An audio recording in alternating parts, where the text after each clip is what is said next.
And we are live. Welcome to the Bull Experience. Appreciate everybody coming in here. Make sure you hit that thumbs up as soon as you get them in. If not, go ahead and hit it now. And we are going to be talking about online catfishing tournaments and how to be successful at them. You see, our guests today are Ryan Bortz over here to my left on the screen, and right below us is Kayak Mike. What's going on, fellas? What is up? Oh, Ryan froze. I was just gonna Right say, is Ryan off the bat. Look at is that. Ryan not Froze right off the talking? bat. Yeah. There's no way Ryan's not talking. Oh, he gone. That is too funny. Yeah. Well, wait until he gets back on her. Well, yeah. It's a fantastic way to start the show. Oh yeah, absolutely. always. We got let's see. We'll run through a little bit while we're waiting on him. We got Sampy in the house. There's Don R. 922 Crappie Barbecue. And it's Mr. Mike here is in here. We got Lucky Ronnie. And we got Cat Daddy Chris. What's going on, everybody? There's wannabe Matt. There he comes back in. Yeah, I don't know. As soon as you hit go live, it just clicked off.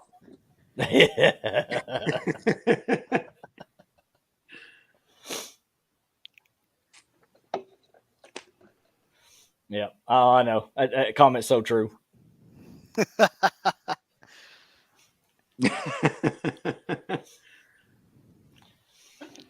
All right, fellas. It is all about you all. However y'all want to start it out. That's what we'll start it out. Y'all want to talk a little bit about yourselves or whatever? Yeah, I was gonna say I'll introduce myself, and then Ryan can introduce himself. Kayak Mike. My YouTube channel is really simple. Kayak Mike. I am founder / administrator of online catfishing tournaments. You can find that group on Facebook. You can find that club on Fishing Chaos app, the Fishing Chaos app. That's where we hold all of our online events. We initially were kayak catfishing tournaments. That was our name. We changed over to online catfishing tournaments because we bridged out to not just kayaks. We host boat events, bank events, etc. We host month-longs. We host in-person events. We host trail events for other local regional events like Scioto River. I host the Scioto River event, but it's not my trail. Aaron Grubb, Eric Grubb. I'm drawing a couple blank names. I'm so sorry. Who? Brandon. Corey Grubb. There's a lot of Grubbs. Jeez.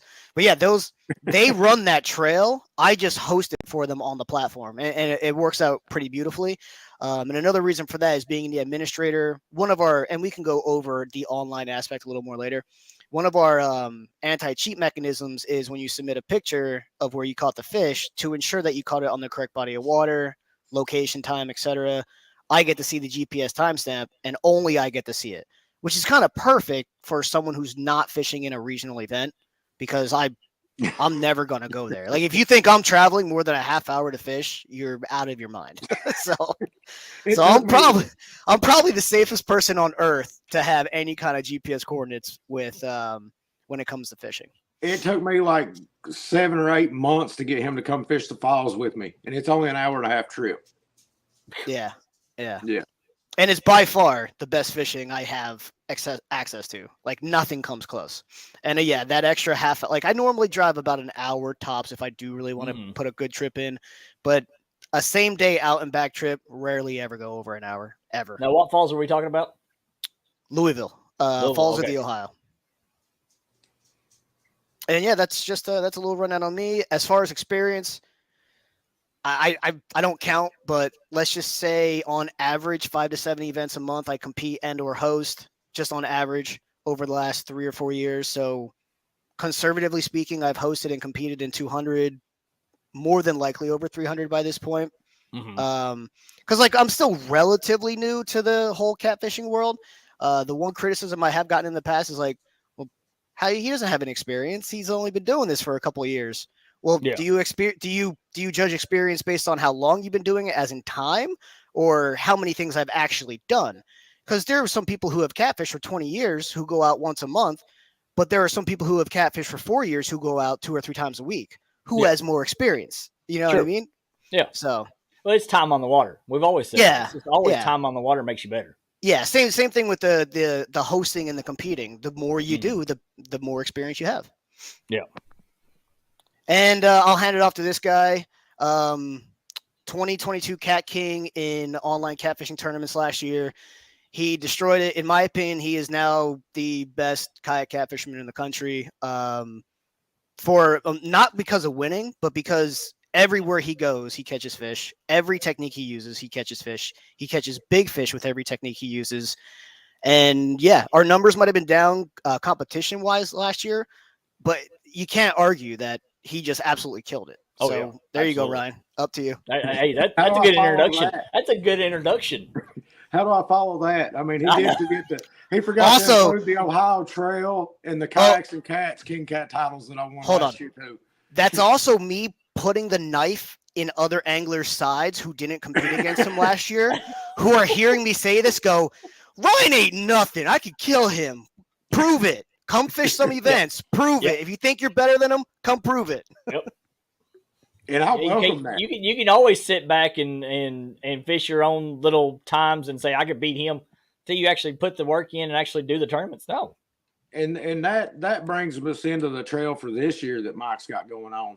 So last year we had the online only tournaments. I mean, we had the Ohio Trail, which was an in-person event. You know, we did 6, Mike? Is that right? 6 events that you did that? Yeah, we did 6 events. We did I still have it up here. I can't remember now. Hoover. I can't name them. I got them up. We did we started off at Hoover, then we went to Scioto, Sandusky, Cowan Lake, Grand Lake St. Mary's, and then the Ohio River. The Ohio River had to be bordering Ohio, though, and you had to launch out of Ohio. Yeah, you had to fish crap water. Hey, be nice to my little buddy, the Ohio River. Literally the worst stretch of the Ohio River in the country to fish, and he made the tournament there. But no, that was kind of what led into the tournament this year in a way, I guess. Mike always said last year it was a trial run. If we did good with that, then we'd move into a national trail this year. And that's to me is where you test an angler's skills. That there was 2 or 3 river tournaments there, 2 or 3 lake tournaments there. You know what I mean? Like, you have to be good everywhere to win that title. And I mean, you have to be good at the same amount of time as everybody else, at the same time, in the same conditions. And that to me, that's what pulls a tournament winner out. Oh, yeah. In the online only stuff, I mean, yeah, I competed with all the guys like, you know, the James River and the Tennessee River guys. They whooped me some, I whooped them some. But at the end of the day, I could go out on the James River personally and catch the same fish that I do here on Taylorsville in a day that it takes me 10 to 12 days of 12 to 14-hour trips to catch. Yeah. So this whole national tournament trail levels the playing field for that. There's no way anybody can walk away and have any excuse other than the other angler was better than them that day. You know, I mean, if you have gear fail, that's on you. You should have had better gear. And what it seems to me is like these trails are basically set up to bring the best out of each other.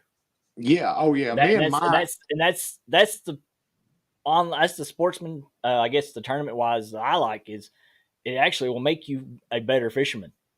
Because if you can't handle it, if you can't handle these, you ain't gonna handle anything else. Mm-hmm. Me and Mike are best friends. Like, I mean, there ain't nobody don't know that's my best friend in the world right there.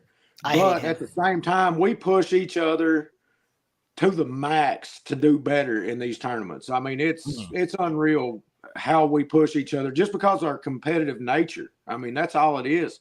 And that's grown both of us as anglers more than anything that I can say.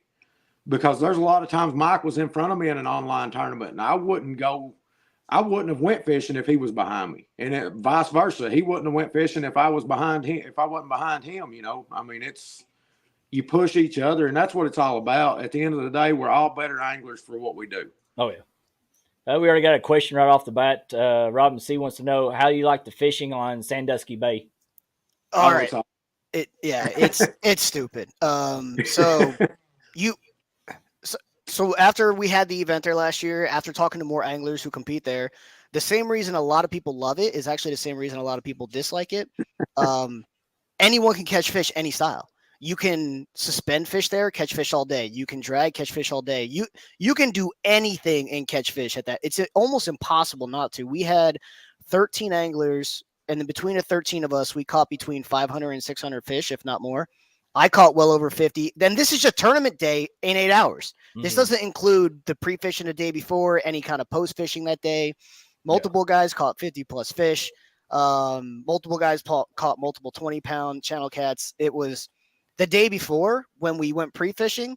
I caught one channel and I think like 25 drum using the same exact. I've never caught a drum down here once in my life, and I caught over 20 drum by accident. And we're talking 10 to 20 pound drum. We're not talking like your little. If I caught a little drum about this big around here, it would make sense. Not a single one seemed to be under 20 inches. It was. I love Sandusky. If no one's fished it, you got to give it a shot. Even if you don't change from your big gear to channel cat gear, just go give it a shot. You don't need to change it. A 20-pound channel feels like a 50-pound blue.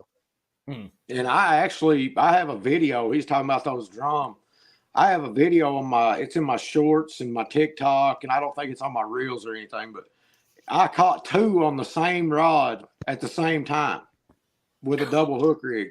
I thought I had a giant channel cat, and I pulled that up. I was so disappointed when I pulled that up, but then I was so excited that I had 2 fish at the same time on the same rod. Well, but in any method of fishing I tried there worked. I mean, I tried anchor fishing, caught plenty of channel cats. I tried dragging, had to go from 2 hooks on a rig to 1 hook on a rig because I was doubling up on fish. Suspend fishing. We caught fish suspend fishing, you name it, and we caught fish doing it up there. And there was actually a point, there's enough current coming under the bridge. If you wanted to go under the bridge and walk baits back under that bridge, you could have done that. I mean, it was insane up there. And I actually look forward to that trip again this year. I mean, yeah, it's channel cats, but at any given time, you may have had 3 to 5 fish laying in the floor of the kayak just trying to get them measured. You would literally have to pull all your rods in to measure fish to see if they helped you in the tournament or not. I mean, you had to stop. It was just complete chaos. But that's what you want. I mean, that's what you want. You don't want to be having to sit there and wait. You want to be able to sit there and like, okay, my boat's completely full. I have no more room for any more fish. I can't catch another fish until I get these out of here. And so as a tournament angler, I'm used to being able to pull that fish in, catch my breath, get it up on the measuring board, get my picture took, and get it back in the water. Up there, you better be on it, and you better get that fish up there and get a picture took and get it back in because you're fixing to have another one if you don't already. I mean, and with kayak tournament fishing, you're trying to get those pictures. You've spent the whole day trying to get that fish up there for that picture. You don't want to mess that part up. I know because Mike is my best friend, and he is harder on me than anybody in the world. I've heard you talk about it. I've heard you talk about it before. Yeah. He will dock me a quarter or a half an inch quicker than he will anybody. He will DQ my fish where he wouldn't nobody else's. But he has. I mean, I understand he has to. Out of you. Yeah. Yeah, and I understand he has to. And I'm usually the senior guy there. Me and Mike are usually the two that have been doing the tournaments longest with the most experience. So we know better, I've seen him dock his own fish too. I have to say that. Sandusky, there were, of all the anglers, only 2 anglers didn't have deductions because everyone was catching so many fish. Little things kept on getting missed here and there, or they would submit it a quarter inch too big or too small. So every single angler at Sandusky, I had to do some form of adjustment. But back to what he says about, holding people to a standard. Situation matters as well. So like if a brand new angler is in a month long and they submit a fish incorrectly, but that fish is inconsequential, I might reduce their penalty as I would somebody else. But it's because there's no cash implications. We're not about to let something slide that's going to earn someone a paycheck. You know what I mean? That's black and white. You can't do that. That's not okay. No. But at the same time, you can't have a brand new angler come into some of these events minus the trail. Trail is black and white. If you screw up, I'm sorry. There's too much money on the line. But like if you join a month long, a lot of those are, mainly for fun.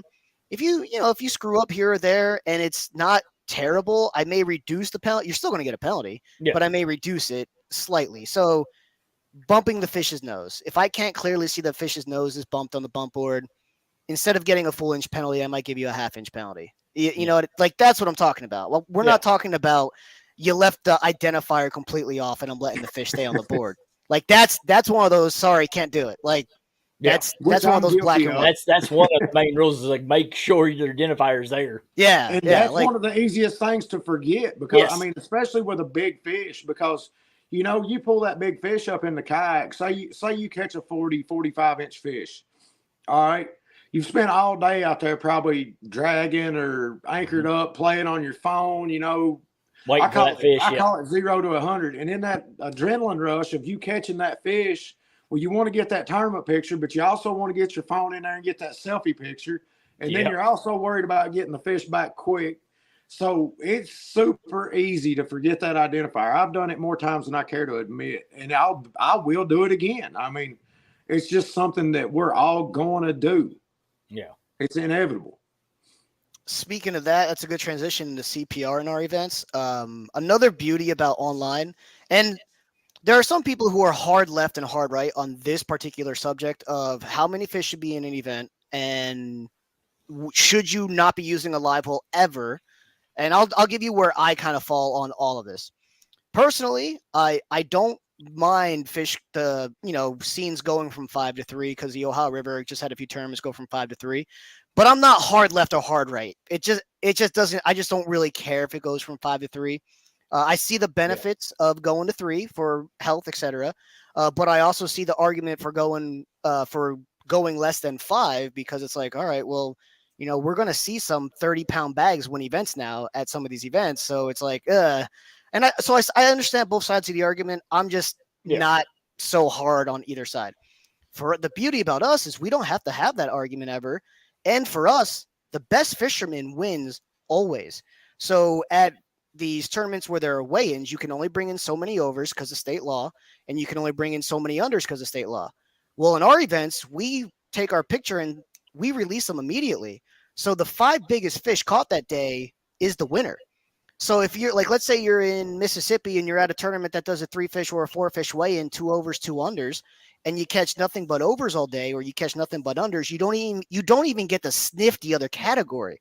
Whereas us, 5 biggest fish, or 3 biggest fish, or whatever we decide to make it that day, the best angler won. Whoever caught the biggest fish that day is the winner, period. There's no trying to, tweak a rule here or there because of state regulations. If you catch 5 50-pound fish, those 550s are on your leaderboard at the end of the day. And I think that's a beauty about, what we do, the immediate CPR. What I believe might happen and what I would like to see in the future is, like maybe in the boat world, cooler water months, do your normal weigh-ins, and then maybe your warmer water months go to an online type of, format. Is that like the perfect world? Yeah. But at the same time, it's like, there's that balance. But again, I don't want anyone taking what I just said like Kayak Mike hates boats and weights. Like, no, I fish in boat tournaments. I love boat tournaments. We just saw how he fished a boat tournament this last weekend. Yeah, that was all Pam. Mike had nothing to do with it. Oh yeah. Oh, I know. Yeah. Pam showed it how it was. Yeah. Pancake. Give it up to Pam. Pam did awesome. Mike just sat back there. Mike just sat back there and was just vertically challenged. I actually fell asleep at the end. I took a nap. It was really funny.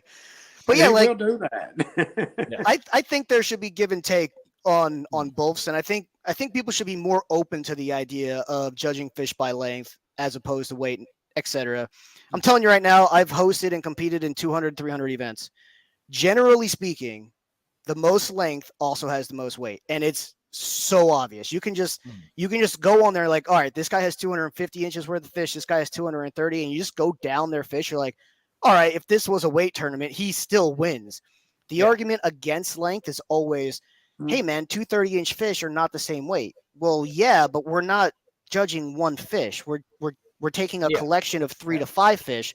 And I'm telling you right now, if you go back through the hundreds of events that we hosted, maybe one or two where somebody was damn near tied, the winner didn't have the most weight. Maybe. So that's the argument that always gets thrown at us. Like, it has to be weight because the same size fish aren't weighed the same. Yep. I have the evidence, and it doesn't support your argument anymore. Like, we actually have the factual evidence, and it no longer supports your argument. So I'm not opposed to length. I'm not opposed to weigh-ins either. I think there's a happy middle ground somewhere.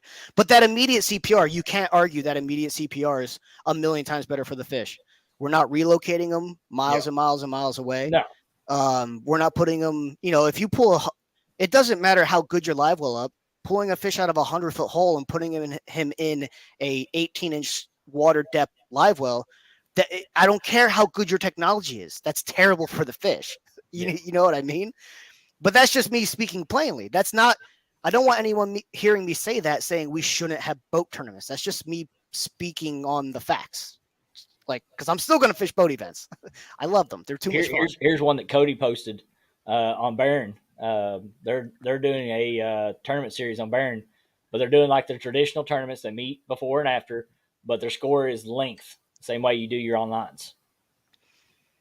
Oh, that's awesome. So, like, is that a boat event that they're doing? Like, yes. Are they still bringing the fish back, measuring them, and then releasing them? Yeah. Oh, that's awesome. No, they're not bringing the fish back. No, they're not bringing them back. Oh, they're measuring them right there when they catch them. Yeah. Oh, yeah. And I think I talked to Ronnie about it earlier today, and he was saying that it's going to be boat, bank, and kayak. Are you talking about us that. or theirs? No, that's Cody's tournament on Barron. Oh, okay. Yeah. I was talking to Ronnie about it earlier. He called me and was telling me about it. Now, I haven't talked to Cody about that, so. Yeah, he just sent me some information on it. So if I can pull it I may have now. to run down there and get in on a couple of them. Yeah. It's only like an hour and a half for me to go down there. Yeah. Here it is. Entry fee is $50, 100% payout. Big fish side pot is $10 optional and 30 boat limit. So launch time at 7 a.m., end time at 1 p.m. So it's not too bad for a tournament. No. Our trail's being hosted the same. So our national trail that we're having this year, I'm hosting it exactly like a boat tournament. The only difference is we're in kayaks and we're online. That's literally the only difference. There's going to be a check-in time before the event. Unlike most online events, I'm handing you your identifier. And a lot of these big tournaments, they'll hand you a chip of some sort for check-in and check-out. So at our events, I'm handing you your identifier for the day. I'm giving you 2 just in case you lose one. I'm handing you a chip. That's your check-in chip because you have to be back. In our events, we allow trailering. So Nickajack, for example, we're meeting at one location kind of in the middle of Nickajack. But if you don't want to fish from that launch, you have the option of driving all the way to Chickamauga Dam or all the way down to Nickajack Dam before the Alabama border. But you still have to be back at the launch by a certain time. So you come back to the launch, I don't have to say hi to you, but you just drop your chip in a bucket, and then I go through all the chips at the end of the time frame that's up, and whoever's chips aren't in there, you're disqualified. It's just like a big boat tournament. Like I'm not doing anything special. It's a little new to some people who may have never fished a boat tournament, but nothing I'm doing is anything special. Yeah. Other than it's like most tournaments. I mean, most like our local tournaments are. I mean, we do bass here a lot. Our lake here is purely bass tournaments. So you have a launch time that you have to be launched your boat, but you have to have a time that you have to be back and weigh your fish. If you don't get back before that time, you're done. You're disqualified. You might as well just release your fish and go on. You So usually it's kind of like what you said with the chips. You got to be back before that time. If not, you're done. Yeah. Usually in your bass tournaments, you got a 30-minute window, so you can pull up to the dock or the ramp or as long as get you're out there. of your boat and take the chip up there. You have a 30-minute span between that and it's time to have your fish weighed. Yeah. But if you're not at the dock, then you're out of luck. Yeah. Usually they have like a no wake zone there. Yeah, that's spotter. Or they also have, I think down here they have a spotter. They have a spotter that can actually sit there and go, okay, boat cheer, boat cheer, boat cheer, boat cheer, waiting to get in. Yep. So Rising Sun has spotters at their flags where people are coming in. Yeah. And then, in ours, we're doing it's a lines in, lines out time. So I'll just use Nick and Jack as an example. I start checking at 4:30, I believe, until 7. Lines in at 7, lines out at 3. You have until 4 to get back, and you have until 4 to get your fish submitted. Not everyone has great service everywhere. This way, if somebody's fishing all day and they're not getting great service on their phone, they have a chance to finish fishing, drive somewhere with service, and then upload their pictures by 4 o'clock. Because here's the thing. I get to see like I said, GPS timestamp of everything. If you can still fish after 3 if you want. I mean, but anything you catch after that, I will see when you took the picture. You know what I mean? Oh yeah. So and if you cheat, you're gone forever. It's a one in. If I feel like it's intentional cheat, everyone's going to make mistakes. Mistakes happen. I don't want anyone. If you're late by a minute or a couple minutes or something like that, but if you're like an hour late, that's a big deal. Repeat offender, that kind of stuff. Something shady coming up like that. That's a difference. In our 3.5, 4 years of doing this, we have one person who's been banned from the scene. So it's like you really have to get on my absolute last nerve to not be welcome back. It has to be like 2 years of just nonstop verbally assaulting me. Like apparently, I've already got on Mike's nerve. He's already banned all my posts on online catfishing. So I banned your posts. You banned every one of my podcasts. You banned on the online Facebook page, which I understand. I understand it. Did I ban or decline? I did not. I don't think I banned. You declined and told me not to post them anymore. Did I? I don't remember saying that. Yeah, but it's fine. Ain't no big deal. I would have to go back and see. Because what I normally do is, and this actually is a great point. For like social media, this is just my personal thing. Whatever that group is meant for, if someone posts something that isn't directly reflective of that group, I normally just send like a nice, it's normally a nice message that says like, hey, this is for this only. I don't, please don't post here. It's not the correct forum. Yeah. But that doesn't, sometimes people get really offended. And I'm no. I'm not saying what you're doing is bad. I'm just saying like this forum. It's just for online tournament stuff. Yeah. Yeah. I tell people too, other people from other online fishing groups, they're allowed to post in our group as well. Just ask me first. So every now and then, we'll post an event and down in the comments, somebody will start throwing like, go fish this event instead. And I'll delete it. I'm like, hey, I don't mind if you advertise in here. This is the online catfishing tournaments is an open forum for anyone who hosts online catfishing tournaments. It's not just for us. Just don't tell people, well, fish this one instead of this one. Like, that's the kind of stuff that kind of gets on your skin. Create your own thread on there. Yeah. It's like, we're here to cross-promote everyone. Like the Texas scene, I don't mind. Like the Nebraska, they post in there if they want to. It's perfectly fine. Just ask first, and don't compete with each other. Like, we all promote each other. The goal is to make the whole point of that group is to make the whole scene grow, not just us. Yeah. Speaking about the tournaments, Robin C wants to know, how do you sign up for your tournaments? She's not really ready yet, but she just wants to know, how do you sign up for some of these like online tournaments of yours? So the Fishing Chaos app is where you sign up for these. We can actually go over that really quick if you would like. Yeah, that's fine. I'll pop that up right there for us. All right, so on your phone, all the tournaments are ran on your phone, but I'm on my computer just because that's the forum we're on.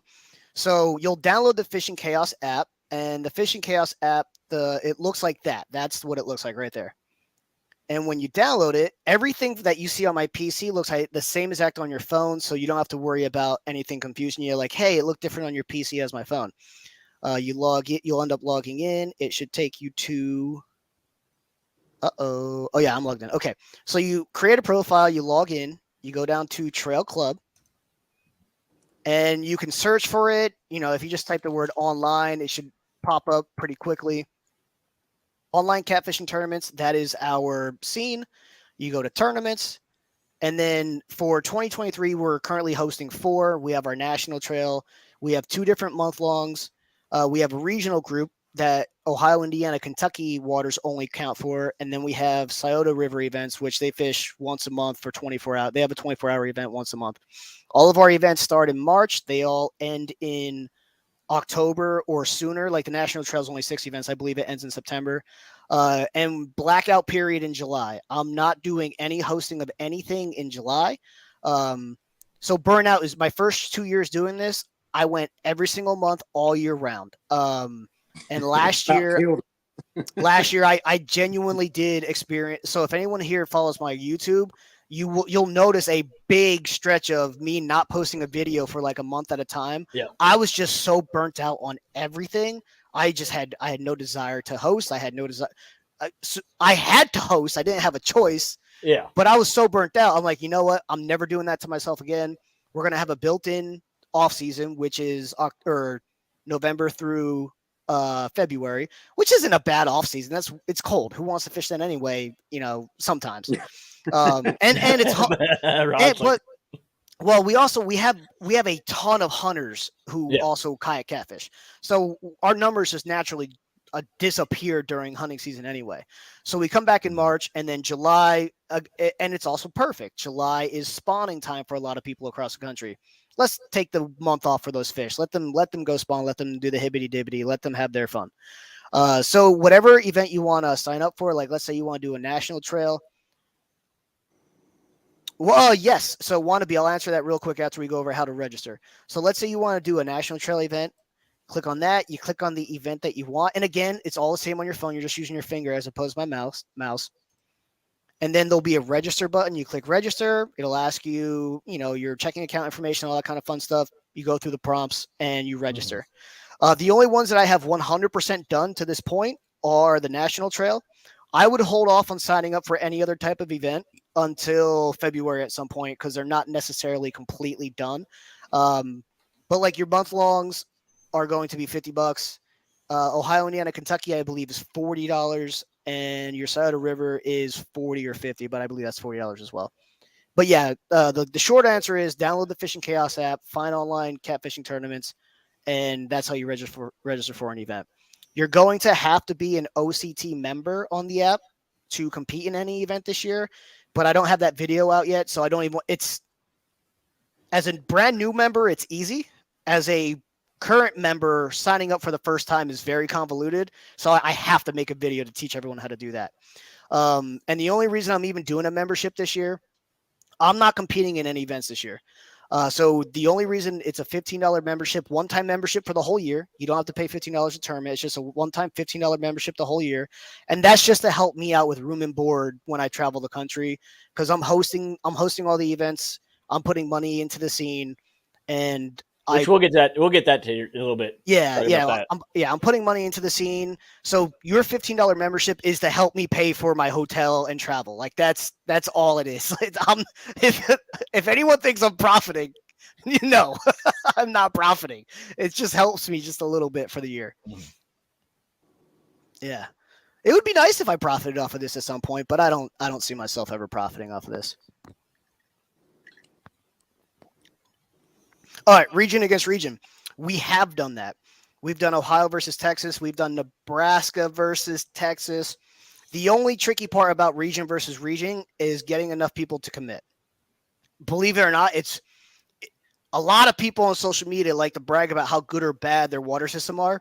It's really hard to get them to commit and compete against each other and really prove it. Like, it's really hard because when it comes down to it, a lot of times the stronger water fishermen don't want to compete because they're like, well, we don't really want to show how strong our system is. And then the weaker water fishermen don't want to compete because they're like, we don't have a chance against the stronger water fishermen.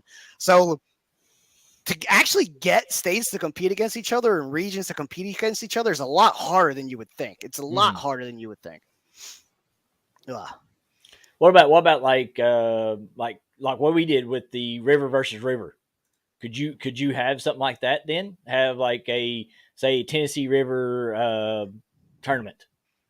Anybody that fishes Tennessee River? Oh yeah. We can. It's unlimited at what you can actually do with. If you get the people to sign up, it's unlimited to the different formats that you can do. I mean, if you can dream it up, you can get it on Fishing Chaos. Yeah, there's literally anything you could think of. You could like we've done events where it's your two biggest fish, your three biggest fish up to but not breaking 30 inches, and your biggest shad. Like, you could do anything you want. Like, you can add kicker fish, you can add different species, you can cut the length off at certain points if you want to. Yeah, it's literally limitless. And If somebody wants me to host an event for them, I used to have really lax requirements. The requirements now are like, I need 5 people to sign up for your event if you want me to host it on the platform. Yeah. And it's just to make it worth everyone's time. I can't tell you how many times they would come at me with an idea, and it was a great idea, but the problem was one person signed up or no people signed up, and it's like, all right, I just invested 4 to 5 hours to set this up for you, and now it's dead after one event. So now, I do have a question for you. I know like some of these like the month-long tournaments and things like that. How do you determine if the person actually is catching him on rod and reel and not like what some of these people have been doing out in the waters as trot lines? How do you like distinguish that? So I always tell people there's an element of trust in every single kind of fishing. So even in the boat world, there's people have the ability in the boat world to pre-catch fish, throw them on a line, or set up a trot line and go check it during the tournament day, and no one would ever know. Like there's a certain element of trust you have to have in the anglers as fellow anglers and tournament administrators. So as far as knowing for a fact they didn't catch them on a trot line or a jug or noodle them with their hand, there's no way to know that. There really isn't. But my argument is there's no way for boat anglers to know that either. So we're always compared to the boat world, and I'm like, well, there's no way to figure that out in their world either. The big thing in our world though is how do you know it wasn't a pay lake? Well, like I said earlier, when you submit a fish, I see the GPS timestamp of where you took that picture.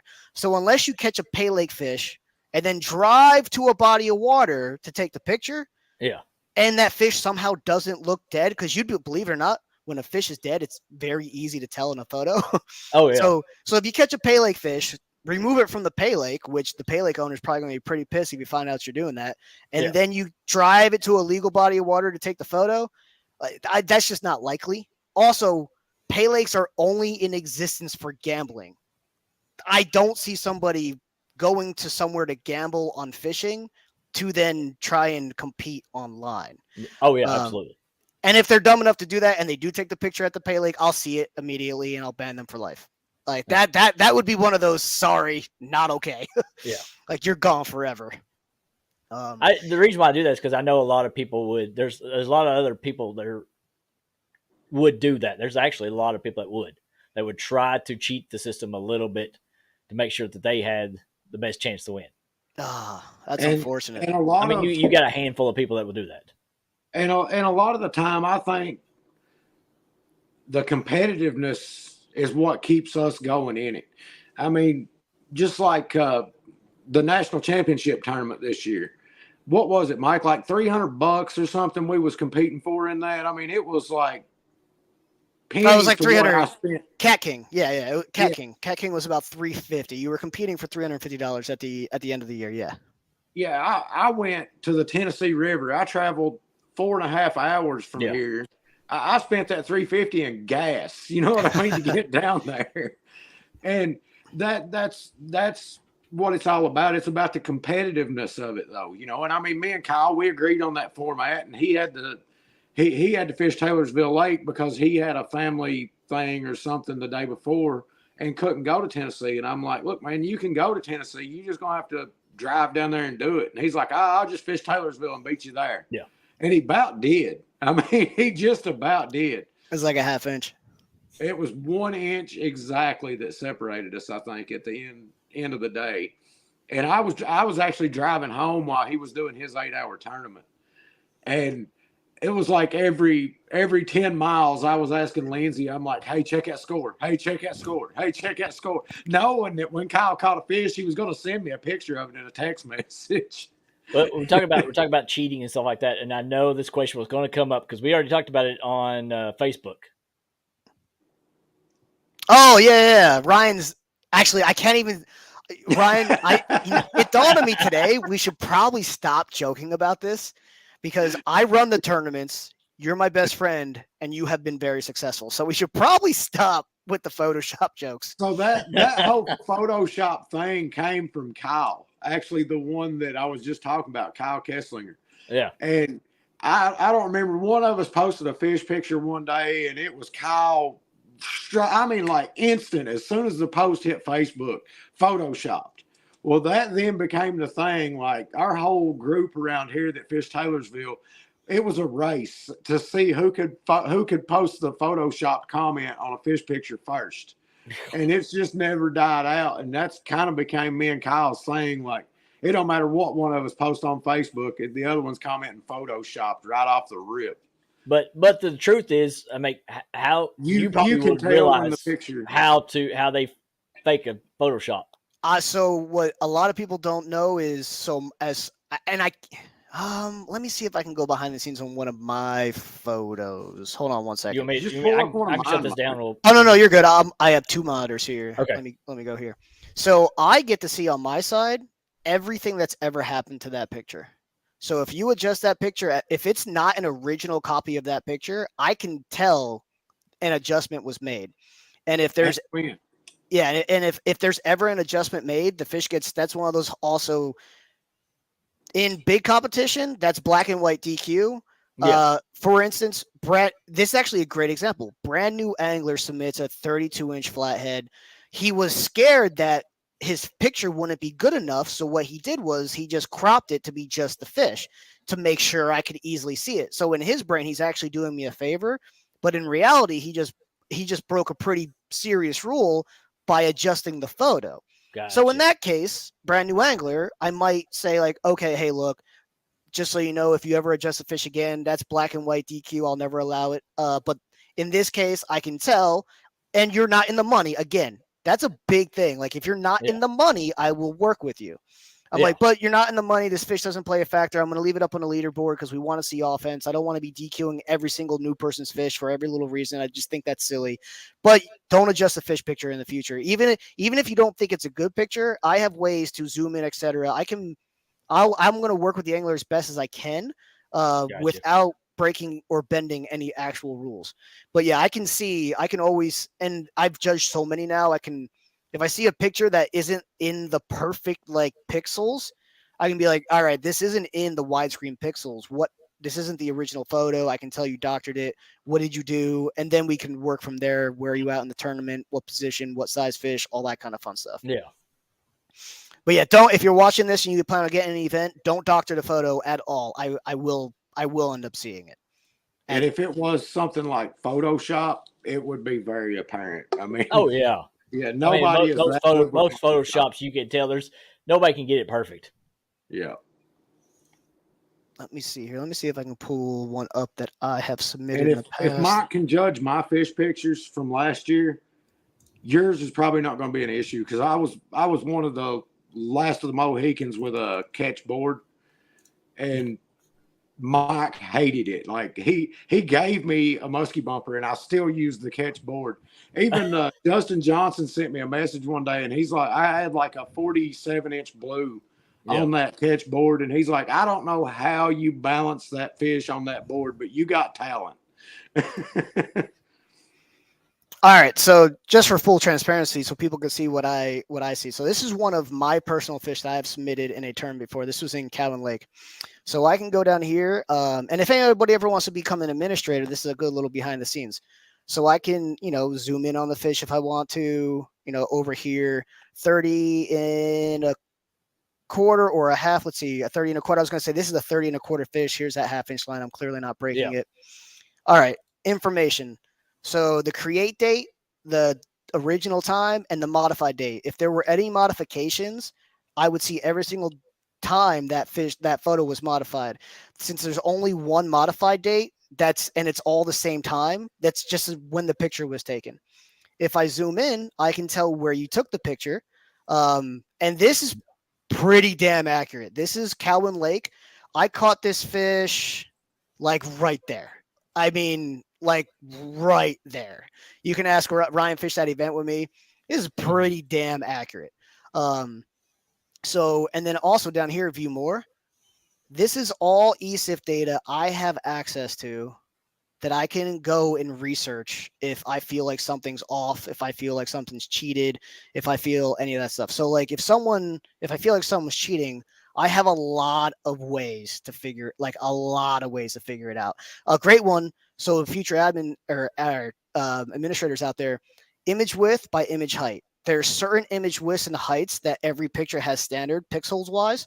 This is a very standard height and width, 432 by 2268.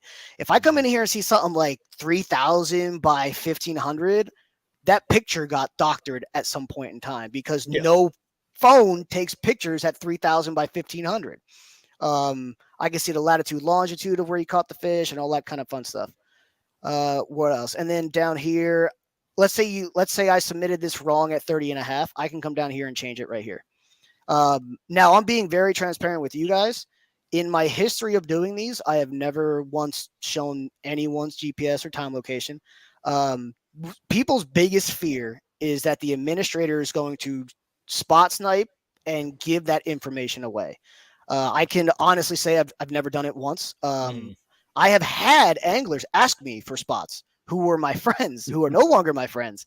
And I'm like, no, I'm not going to do it. Like, it's just not going to happen. And 90% of everybody that fishes our tournaments will invite you to go fish with them at some point. Yeah. I mean, just because we're in the tournament together, they'll be like, hey, man, come over here and fish with me. And I mean, we're not intentionally, like me and Mike, we give all our spots away because we're on YouTube.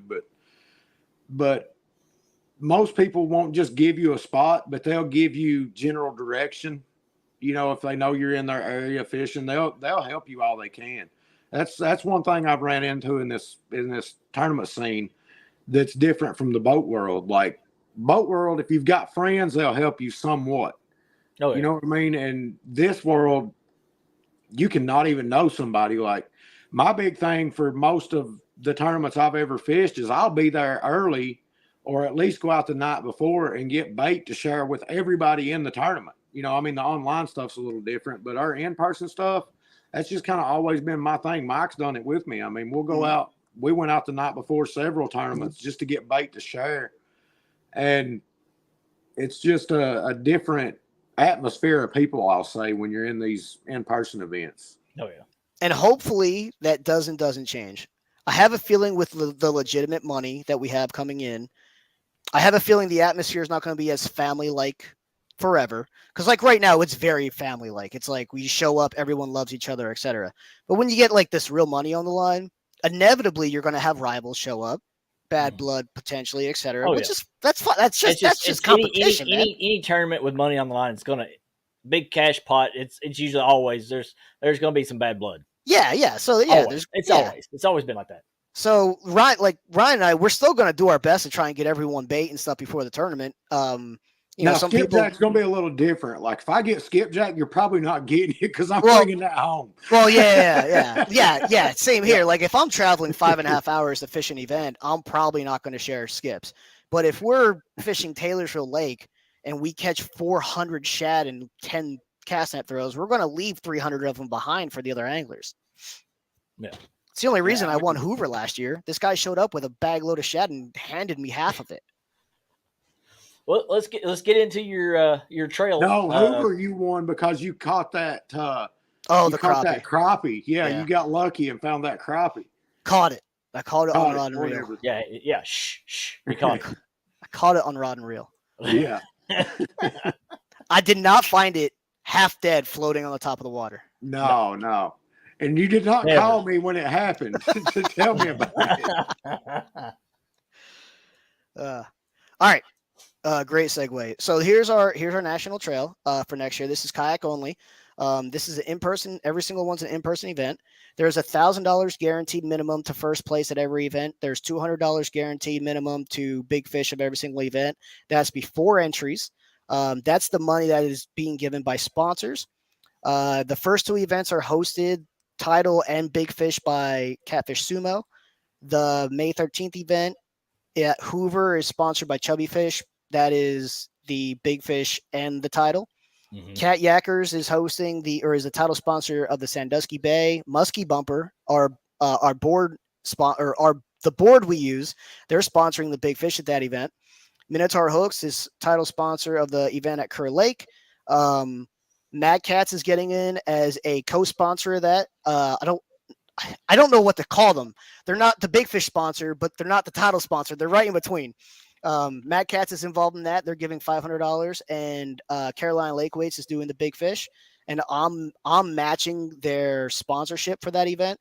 So the sponsors are putting up $1,700 for that event. I'm putting up $1,700. So that total pot for that specific event is $3,400. And then the Rising Sun event is double everything. It's double points and double money. It's $2,000 the first guaranteed, $400 to Big Fish. Chubby Fish is the main sponsor, and tentatively, Chubby Fish is putting in $1,200, and I'm putting in $1,200 to that event.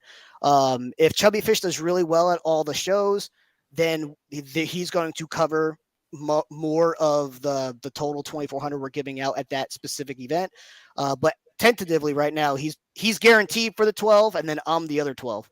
And then Not Marine, the reason it's called the Not Marine National Trail is they ponied up $1,000 to be the trail name, and they are giving $1,000 to the winner of the trail, whoever has the most points, and that's before entries. All these numbers I just gave you guys, that's before anyone enters. These pots are going to raise the more people who enter. I ran the math.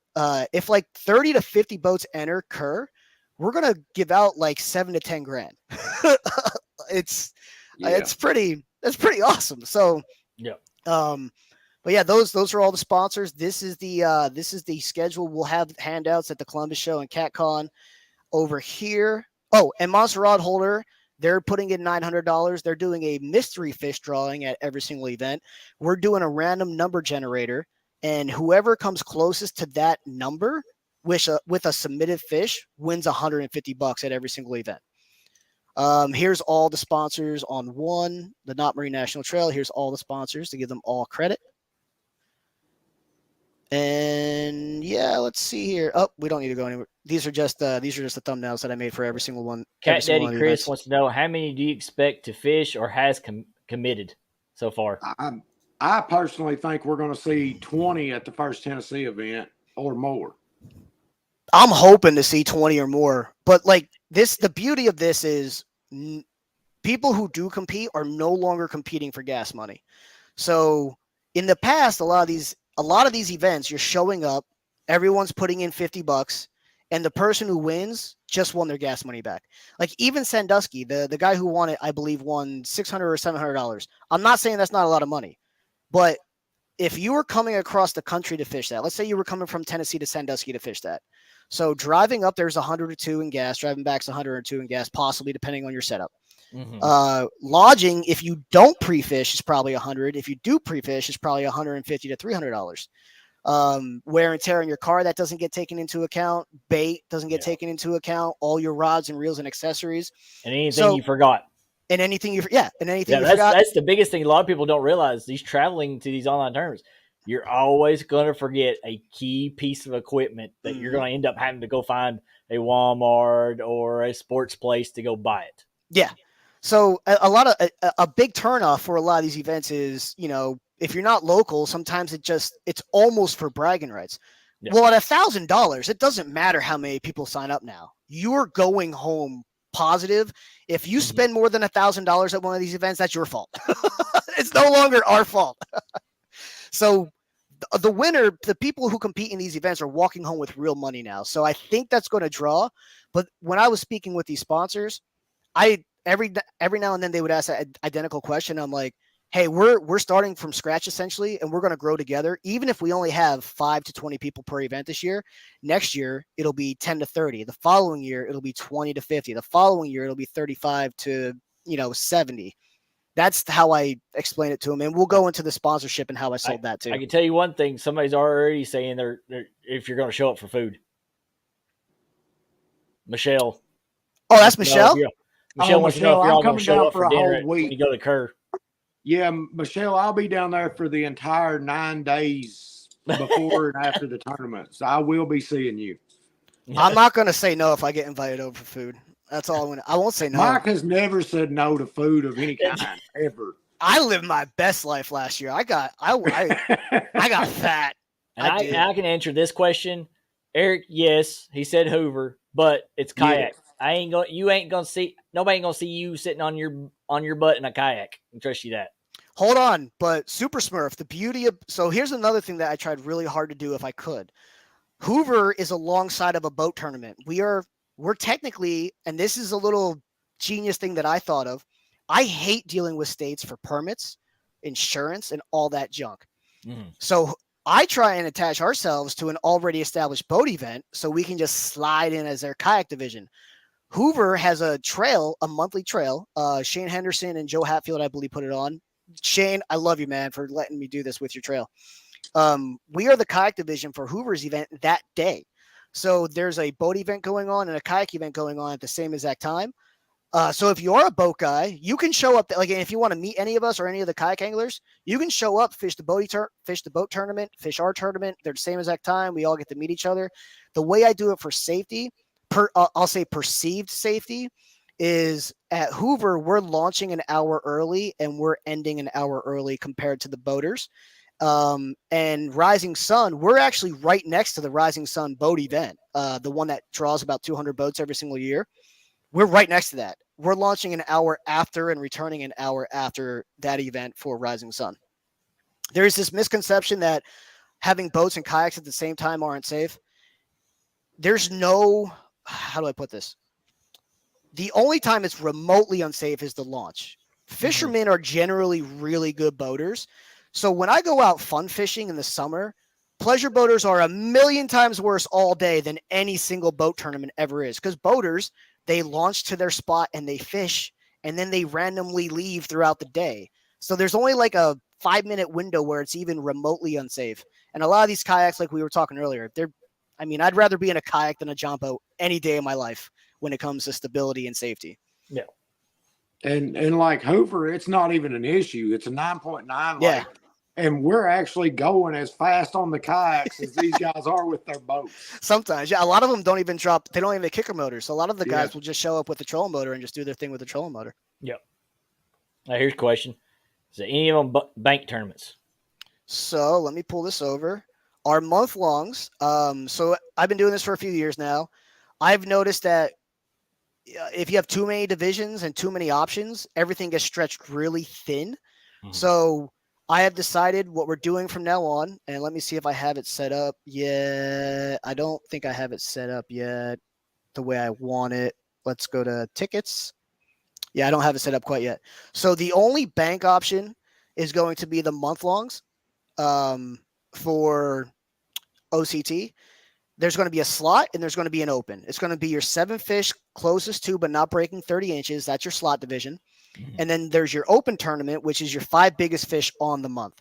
So last year, and the tournament that gets the most numbers is always a slot, because anyone, it doesn't matter how good or bad your waters are, anyone in the country can catch 7 fish up to 30 inches. Anyone can.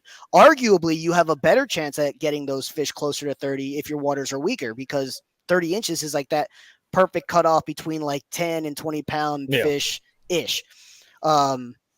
So, and then the open event is going to, the open event's your 5 biggest fish. Last year, we did everything with divisions, boat, bank, kayak, and the numbers were just way too low for all of them. The slot last year, anyone could enter, boat, bank, or kayak, and that one still had the most numbers. So what we're doing this year is you can either fish the open or fish the slot. You cannot fish both, but you can fish any style, and it's state laws. We used to have like a 4-rod limit for kayaks. The kayaks of today can handle more, so it doesn't make sense to have a 4-rod limit anymore.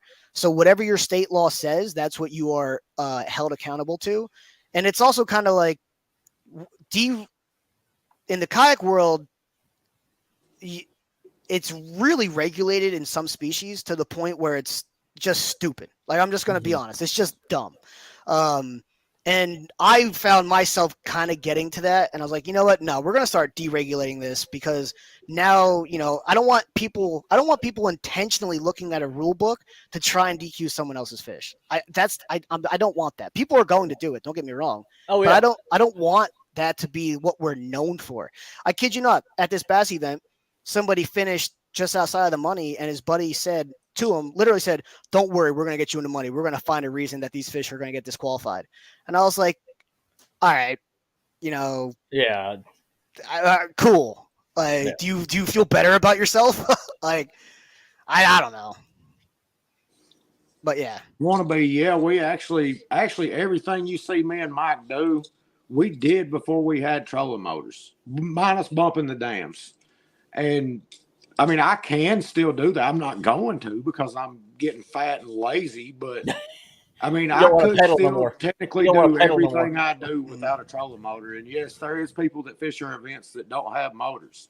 Yeah. I highly recommend you get one, especially if you're going to do the online side versus the in-person stuff, because it maximizes your time on the water. With a motor, you can go out there and drag baits for 20 hours. I mean, with a paddle, you're not going to stay over 10.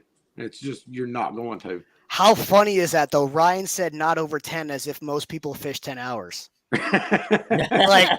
Like how funny is that? Like Ryan, not everyone's like, so no joke. Ryan and I would go out and drag for 8 hours straight, paddling at I can't tell you how monotonous it is to paddle at a half mile an hour for 8 hours straight. It's harder than paddle. I would rather paddle hard than paddle slow because at least there's a sense of accomplishment when you're paddling hard. Oh yeah.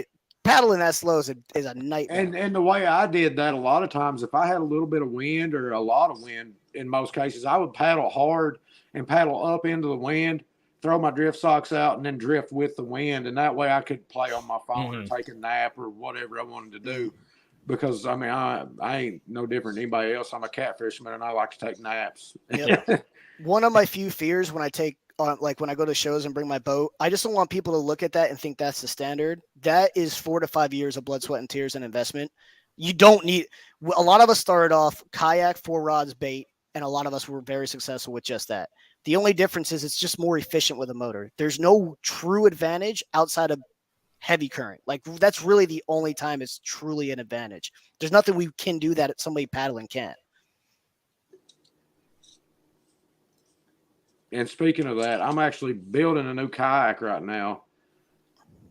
I did not realize how much crap I cram onto a kayak until you start remaking brackets and redoing rod holders and all that. I never realized how much crap I put into a single kayak to fish tournaments.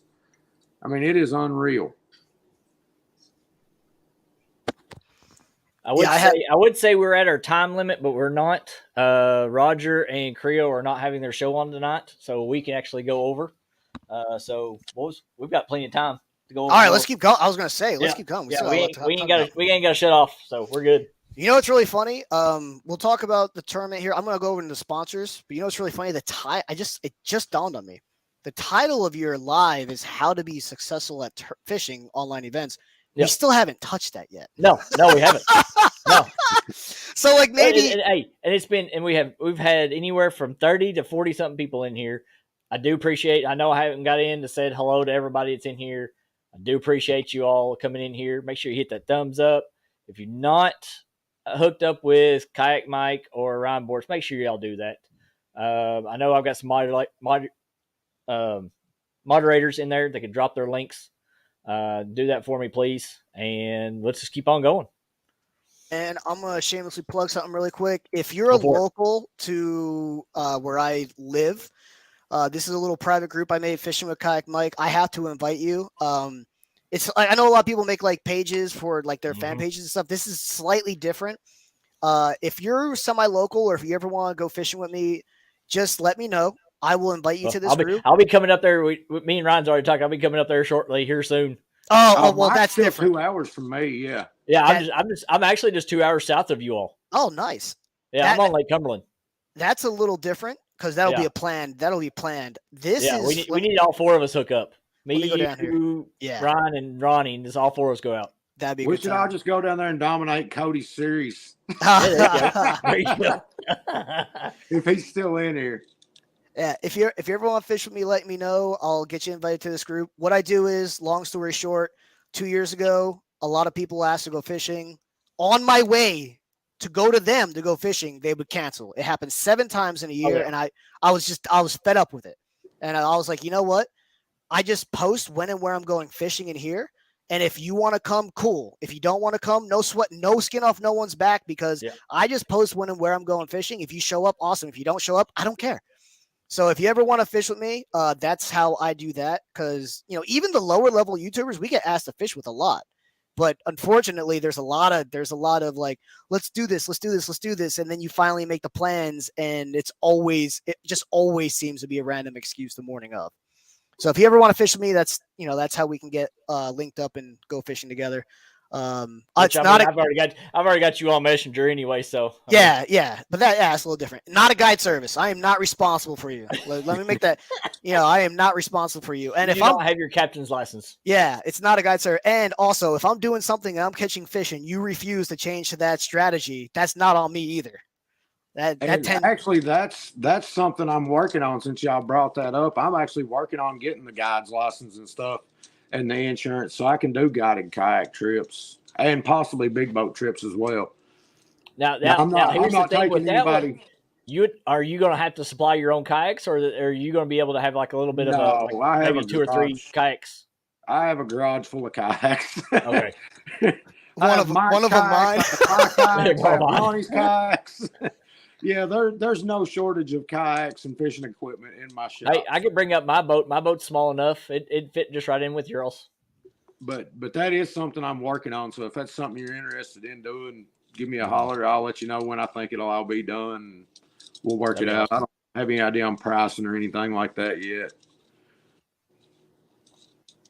I'll go into the sponsors, how I'm running them this year. I already announced who put in what. If anyone's watching this for in future years, I'm not going to be this transparent with, who put in what. You can just do the math. I said $1,000 title, $200 big fish sponsor. You can figure it out. So anything you see here behind the scenes isn't that big of a deal. Everyone knows. But yeah, again, like I said, future, not showing this to the world. But you can see here, and this is how, and if any future sponsors are watching this, why you should or shouldn't get involved with our scene. This is how I'm doing it. Traditionally, when someone sponsors an event, they will get their logo on a flyer. And as far as I know, I don't really see a lot of advertising for those companies from the host of that event outside of just kind of putting their logo on a flyer. I'm not saying all administrators are good, bad, whatever. It's just something I've noticed that doesn't get done. So what I told these sponsors is like, hey, if you sponsor, I am going to make sure we run ads for you. I'm going to make you ads. I'm going to make you personalized ads. I'm going to put them on our Facebook page. I'm going to put them on my YouTube channel. So when you sponsor us, you're not paying for your logo on a flyer. You're paying for personalized ads. You're paying for us to get your name out there on multiple social media platforms, Facebook, IG, what other? So TikTok, OCT, Facebook, Kayak Mike, Facebook Reel, IG Reel. Oh yeah, I forgot TikTok up here. And I'm keeping track of how many times I run an ad for you. These first 2 months, January and February, not a lot of ads because our first event isn't until March. And I'm doing a lot of shows. So a lot of your ads right now are actually me at shows promoting hey. Right now, we're advertising who's sponsoring. Yeah, exactly. But like personalized individual ads, that's what I'm really keeping track of. And you'll see here, who put how much money. At the end of this year, whoever put the most money in is going to have considerably more ads than whoever put the least money in. Because what ended up happening was, and I'll explain how I came to doing it this way as opposed to, other ways. I was expecting maybe 1 or 2 sponsors. Maybe. I was going to fund the whole trail myself. I was just going to eat the bullet, make it $1,000 an event, not even have a big fish, just have big fish be entries. I was going to put up $6,000, $5,000, go to 5 or 6 different places. It was going to be the Kayak Mike Trail. I was going to call it that. I called the first sponsor, Catfish Sumo. He's in and he wants to do 2 events. And I'm like, oh, okay. All right. There's $2,400. I called Chubby Fish Dave. He's in. He wants to do 2 events. And I'm like, ooh, all right. There's 2 sponsors at 48. So my brain from $6,000 is now down to 1,200. And I'm like, maybe more people want to be part of this than I realized. I start talking to other companies that I'm friends with or people within the community or good friends with. They start putting money in. When I went to Not Marine was one of the first people I went to. And I was like, hey, if you give us $1,000 for the point race, your name will be on every single piece of marketing material because it'll be the Not Marine National Trail. But then once everyone committed, I realized I'm like, oh man, Not Marine's going to be on every single piece of marketing, and they put $1,000 in. Catfish Sumo and Chubby Fish aren't, and they put $2,400 in. I'm like, I have to balance this out somehow. There's no way I can have somebody put $1,000 in and get more marketing than someone who put $2,400 in. So the way I'm balancing that out is, so like throughout the year, you'll have a lot more individualized ads for, people who put more money in. And I'm going to give this to all the sponsors at the end of the year. And you'll see, like, here's the sponsor name up here, Catfish Sumo. I ran a YouTube ad on the OCT YouTube here. I ran a Facebook ad on my personal here. I'm putting the date of when I ran every single ad. Then they can go back and cross-reference how many views they got, etc. So I'm keeping track of all of this stuff. And I promised every single sponsor, regardless 200 or 2,400, you're getting 12 personalized ads for the entire year on our group, guaranteed. It doesn't matter if you were the big fish or whatever. Now, if you put more in, you're going to get a lot more than 12, but minimum you're getting 12 ads, even if you put $200 in. And then over here, you'll see these codes. So Catfish Sumo, Minotaur Hooks, Mad Cats, and Carolina Lake Weights, they gave us codes. Another way of seeing that your sponsorship's paying off is we're pushing your codes. So Catfish Sumo at the end of the year, let's say, hypothetically speaking, Catfish Sumo profits $500 to $1,000 off of OCT 10 alone. That doesn't include all the eyes that have seen our ads and didn't use the code, but like physical code usage, $500 to $1,000. And then he sees I gave him 50 ads, and he's like, all right, well, $1,500 divided by 50, that's how many ads, etc. So you can divide how many ads you got, and then the views if you want to see it. And future sponsors, I can be like, if you give us this much money, this is roughly how many ads you're going to get. This is roughly how many views it's going to get. So it's going to be very statistical, and I'm going to be able to, these first 1 to 3 years, you're more than likely, and I told all the sponsors, I'm like, you're more than likely not going to make your money back.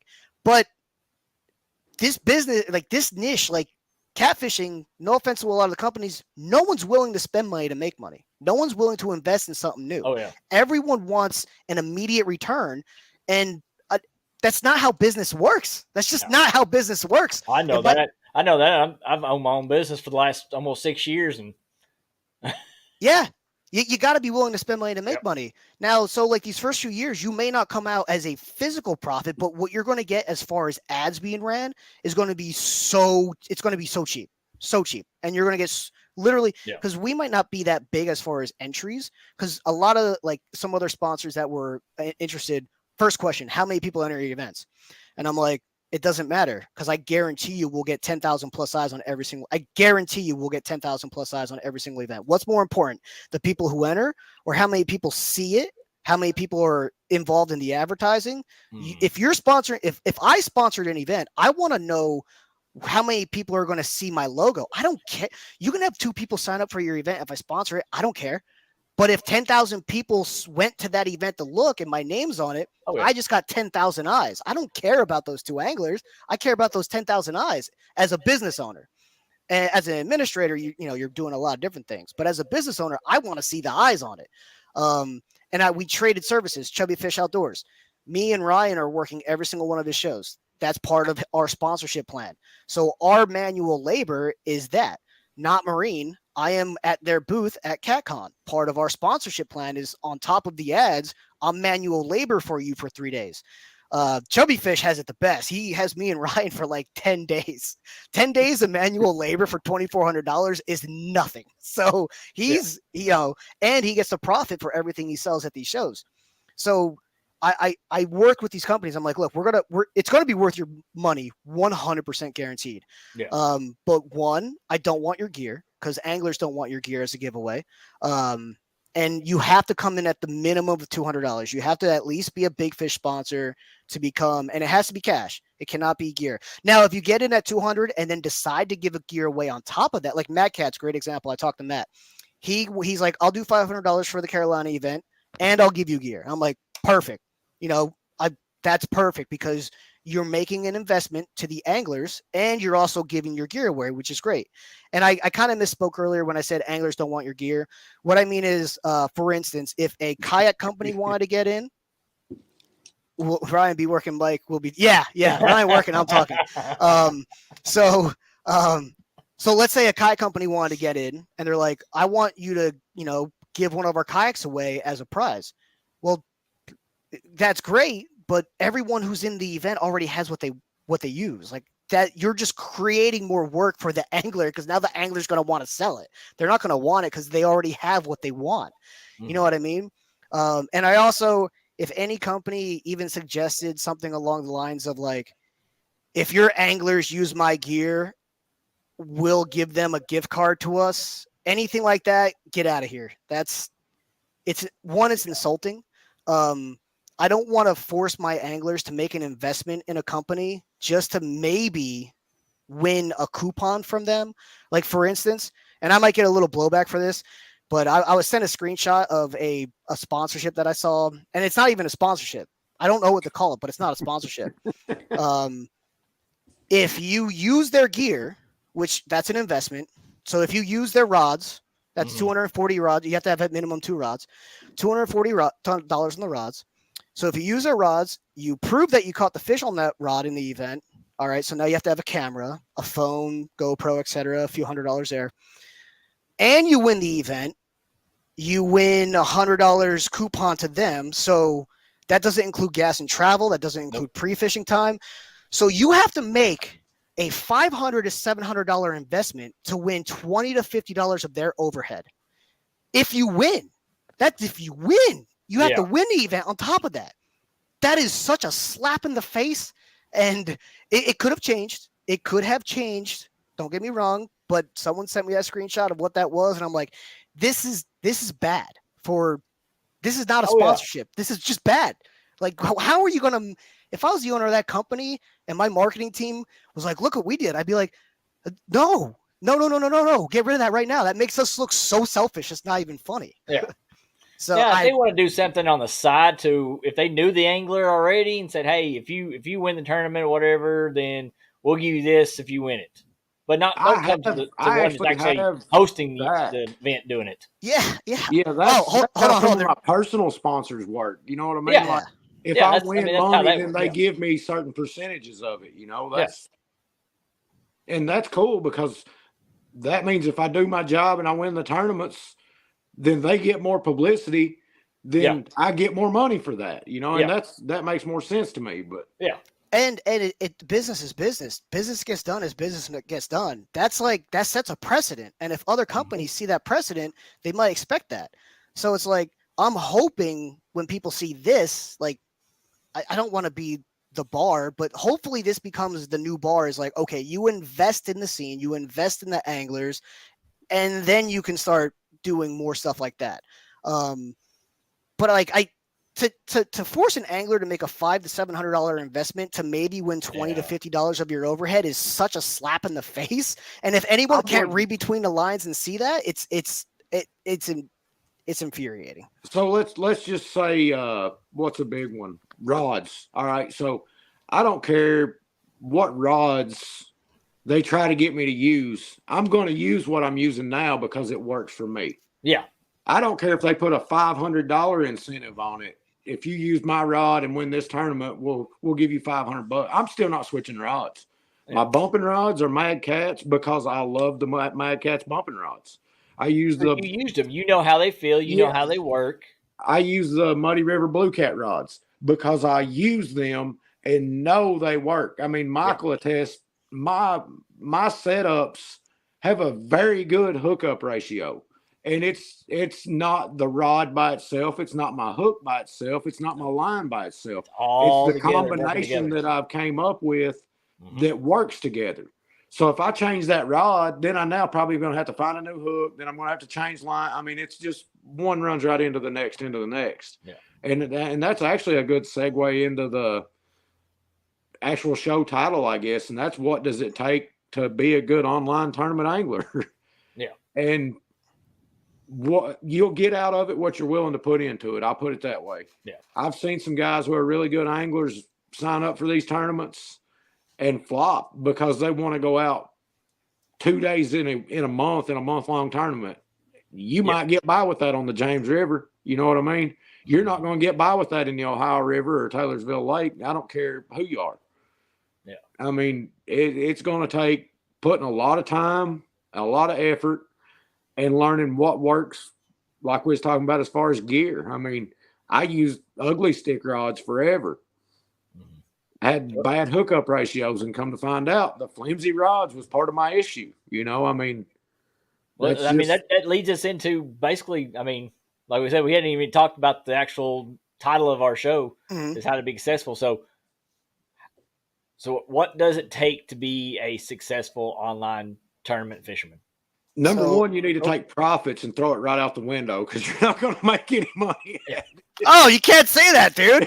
I'm here promoting a trail that literally just said you're actually going to make money this year if you come to these. You can't say I that. don't consider those online tournaments anymore. Oh, those so in-person events. all right, so they're in-person We're events. talking They're about still online, yeah. Oh, strictly so like a month long. Because okay. this also includes some of the guys that like what we just did this weekend and the last weekend, the Winter Blues tournament. It's an online. It's basically online, but it's YouTube online. Yeah. So and those tournaments are no different. I mean, you got to No. put just as much work into those as you do Yeah. any other tournaments that you may want to run. I mean, it's no different than an in-person tournament. You know, like I mentioned earlier, I'll probably go to the Carolinas and stay for 9 days for that tournament. But the tournament justifies that. You know, I've got the PTO time at work. I've got PTO time to burn at work, but I've got that. The tournament now justifies going down there and staying for 9 days because if I win and I've stayed say I stayed 9 days in a hotel and I win that tournament, I've still profited money after all that in gas. Yeah. You know, it's now worth it. But as far as the online month longs and stuff go, those are mainly for fun and bragging rights. I mean, that's you're going to win some money, but what was one of the higher paying month longs last year, Mike? What, $400 or $500 at tops? Slot tournament had a few 600 total, Yeah. not individual winner, but 600 total. But to wrap it back to how to be successful, so specifically this past weekend, let me talk about this past weekend. Game plans are very important, whether it's a 1 day or a month long. Game plans are very important. Knowing your water, as much as people like to make fun of the Ohio River, it forces you to learn how to do every style of fishing. If you're down south, and I'm gonna pick on Justin Johnson for a second, Kayak Catfish, one of my great friends. He all year round, he can sit in creek mouths, suspend baits in 50 to 100-foot holes, and be successful from January to January. You cannot do that on the Ohio River. We have way too much water temperature fluctuation. We have way too much speed variables. We like air, barometric pressure. We have way too many variations. So you are forced to learn how to anchor fish if you want to be successful all year round. You're forced to learn how to suspend drift. You're forced to learn how to drag.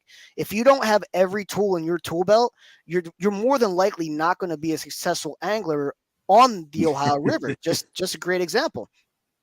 And it's no coincidence that a lot of these local Ohio River guys go around the country and do extremely well in national events on every other body of river, because there's nothing they see on another body of water that they haven't already seen a million times on their body of water.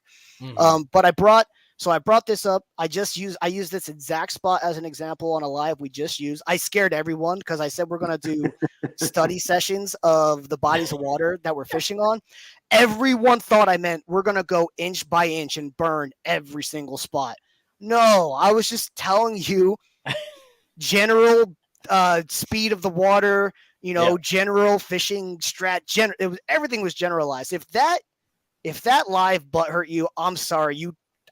I don't know what to do to make you. Nothing makes you happy. You're just angry to be angry. But there was one great criticism I did get, and I will change up my technique going forward. A gentleman said, I see what you're doing, but what if you at random show, like on Kerr Lake, for example, what if you at random show a strategy specifically where I've been fishing for 2 years patterning, and now you just showed the world exactly that spot purely by coincidence? And I'm like, you know what? That's very fair. And he also said, he's like, it's a bad look for you because you have the GPS coordinates to where we fish. So even if I did it by accident, it could look like I went to someone's spots and put it on totally fair. So what I'm going to do from now on, so on Nickajack, we used two really little examples. We used one hole, which there are hundreds of holes in that lake. And I use this specific example we're looking at right now. What I'm going to do moving forward is, like, for example, Kerr Lake, I'm just going to grab some lake in Alaska and I'm just going to go over that lake, how I would hit Kerr Lake, because it doesn't matter what lake you're looking at. They all have similar contour lines at some point in time. So if I just grab some random lake that's in another part of the country, we can do a study session on that as much as we I'll want. give you Lake Cumberland. You can look at Lake Cumberland all you want. Yeah. So You like, can use Lake Cumberland because ain't nobody down here does catfish tournaments. yeah. So like, So- that's what I'm going to do to combat that going forward. I'm not going to stop doing the study sessions. I think they're really helpful and useful for new anglers, even if you're not coming to our scene. But I'm just not going to use that specific body of water. I'm just going to grab some random body of water in the country, and we're going to do a study session on that lake. When you know the time right to get off the main rate. All right, so that's actually what I'm talking about right now. So this is one of the examples I use. This right here, main channel. This is a submerged bridge. This is a back creek. I don't want to zoom out too much. Again, like I said, it might be someone's honey hole, but it's nothing that I never used before. You can drag this. So this is a plateau right here. I can't get any closer. You can drag this plateau. This is a hard drop off. Oh, yeah, you can drag this plateau right here. This is a hard drop off. This is the main channel right here. So this is deep. This is almost 60 foot. This is about 15 to 20 foot. If you think they're on the flats, you can drag that. The current goes from left to right, or the current goes from right to left, by the way. So if my mouse is going left to right, when I say drag, you're going against the current. Where this is at, very little current, essentially a lake. Again, in this spot, so what makes you successful in online events is maximizing your time on the water. Let's say you're in an online month long and you can only fish 4 days that month, and you don't know, like, let's say you work 40 to 60 hours a week and you don't know if you can drag that. You don't necessarily study the graph like Ryan and I do. I check the graphs 4 or 5 times a day, even if I'm not fishing that month. But so say you don't. This is a perfect spot to hit where you can do every single style of fishing known to mankind effectively all year round and potentially have success. You got a 60-foot hole here. You got another hole up here. I'm not going to go too much farther, but you got another hole up here. You got another 60-foot hole here. You got another 60-foot hole here. You can suspend all these holes. You got a choke point right here. If you want to suspend this, you can suspend where the old creek mouth comes in. This is a highway for fish. You can literally suspend anywhere in this old creek mouth and have success any time of the year. It's not guaranteed. We all have to put the time in, but there's so much that you can work here. You can suspend drift if the wind and current is right. You can suspend drift the sledge. You can anchor on the sledge up here.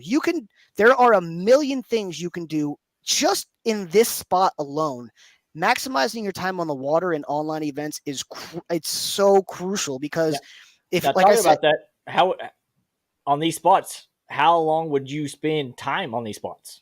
So Ryan and I differ here, and we've both been extremely successful with how we do this. I would create a plan and stick to it, period. All right, so if I was like, okay, water temps are 60, the current's really low, it's mid-spring, because everything's specific. It's mid-spring, air temps are 70s, everything's perfect. That's dragging weather for me. I'm gonna start dragging guaranteed. So I might start dragging the first 2 hours, and I might tell myself, you know what, I'm going to drag the first 2 hours, and if I don't get a bite, I'm going to try the deep, I'm going to try the flat, I'm going to try dragging as many places as I can, and if I don't, in 2 hours, I'm going to suspending, no matter what. And once that 2 hour hits, I'm going to go find one of these holes, and I'm going to tell myself I'm going to put a half hour on each hole. So I'll put a half hour here, I'll put a half hour here, I'll put a half hour here. If that doesn't work, I'm like, all right, I'm going to go hit points. I'm going to go hit points of ledges. I'm going to hit back creek because this is all water. From an aerial view, this just looks like a no man's land. You have to learn to fish what you can't see. Yeah. Make a plan and stick to it, and just you got to be stubborn on your plan. You got to be able to change it if you have to change it, which is what Pam and I what we did was not the original plan. We showed up morning of, realized the conditions weren't what we thought they were going to be, and we changed the plan to plan B, but we had a plan A, we had a plan B, and we stuck to it. That's why we were successful. So whatever plan she was. Yes, no, she was. She was. I was the net man. I was the net man. Yes. So you got to create a plan. You got to stick to that plan, no matter what that plan is, but you have to be able to adjust on the fly if the conditions aren't correct.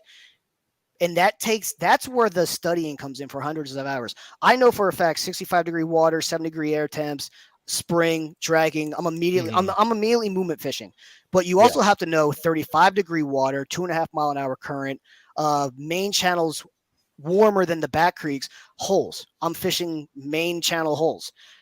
This past weekend, the back creeks were warmer than the main channel. The main channel was still on the rise. That is a back creek dragging bite. It does not matter if the temperature's 35. So we had 40.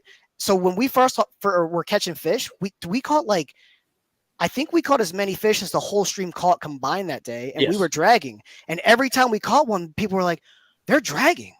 It's the winter, but they're dragging." Mhm. It's because the water temperatures just rose from 39 to 42. 42 was warmer than the main channel. The main channel was 41. That 3 degrees is going to set their metabolism off. It doesn't matter if it's 40 degrees, 50 degrees, 60 or 70. If something sets their metabolism off, they're going to be actively feeding. And if you know where they are, you're going to catch them with a movement bite. Oh, yeah. We were dragging in 41-degree water, slaying them. And everyone was like, how are they dragging in the middle of winter? Well, yeah, it's because we know they're actively feeding back here. And that also goes back to the point where you know your waters. You Yeah. know how they are. Now, Ryan, what about you? What with this kind of Navionics showing right here? What would your plan be? Where would you start at, and what would you do? How long would you spend on those spots? Which use the so the current's coming from right to left, and use the same thing: 65-degree water temps, 70 air temps, low barometric pressure. Oh, I'm definitely dragging, and I'm going to start down here, down current, and drag up. And I'm probably going to start down here on this lower ledge, somewhere where that second dot's at to the left of the screen there. Probably going to start somewhere in there. I'm going to throw a planer board out up on that ledge, one right in the crease of the ledge, and then I'm going to have, well, I kind of have two right in the crease of the ledge. The two straight behind me will be right in the crease. And I'm going to have one out there in the middle of what I call no man's land, out in the middle of the deep channel part. And I'm going to drag up, and probably when I get to that creek channel, that's where I'm going to probably catch fish before I get to that. But I know when I get to that creek channel, when I drag through that, I'm going to do two things. I'm either going to snag on a bunch of trees or I'm going to catch fish. Yep. And depending on where my fish come from, I may move up on top of that ledge more, or I may move out away from that ledge more, just depending on where my fish come from. Mhm. I'll vary my speed coming up through there. That'll depend on current. If there's very fast current, I'll do what Mike likes to call glorified anchor fishing. Yeah, it's glorified anchor fishing. So this guy, Rising Sun, Ryan, is dragging. We were in a boat right next to him trying to drag, going 0.1, and we were pulling away from him, and he was still calling it dragging. I'm like, no, you're glorifying it. What he was doing was he was anchored, and so if you're in spot lock, if you hit the up button, the boat tries to move 5 feet that direction, whichever direction you pressed. Yeah. He was just hitting up every now and then. He wasn't dragging. He was anchored. He was just moving up every now and then. I mean, who finished in front of who at that time? But that's easy to cover ground if you want to basically drag in that tense. It took me 8 hours to cover a 1 mile stretch of river. But how many fish did you catch in that? Yeah. Oh, it was like 25 or 30 fish that day. Because he was going that slower speed, he was leaving that bait there long enough to where they would attract them more. Yeah. That worked out for you. And the reason I had to go that slow wasn't because I was intentionally wanting to drag that slow. The current was higher than it was supposed to be when we launched the boat that morning. And I went over to an inside bend and kind of got out of it some. And I thought, well, this will work. And if I got over 0.1, if I got up to 0.3, it was popping my planer board clips. The current was flowing so hard. So, I mean, I was forced to keep it slowed down. Yeah. But it ended up working. And, I mean, that's kind of where Mike was talking about his method versus my method. I'm going to drag, and I'm going to find those active feeding fish and make it work if possible. Now, if I'm somewhere where I can bump, I ain't even looking at but one rod. Like, that's all I'm doing. That's the only way there is to fish, in my opinion. Oh, yeah. But yeah, bumping has became my favorite style. I just wish I could figure out how to do it with two hands. Coming soon to a kayak near you. Yeah. But yeah, making, and so you can't see it, but like way down here to the southeast is a launch, and northwest there is a launch for this area. Another thing about maximizing your time on the water, even if you have a motor and a kayak, you really have like a 4 to 5 mile radius to fish. If you're doing I'm talking about 1 day launch, go out. You know, some people in the chat might say like, I do 10, 20 mile. Well, I'm talking about like your weekend warrior goes out for 8 hours. That's what I mean.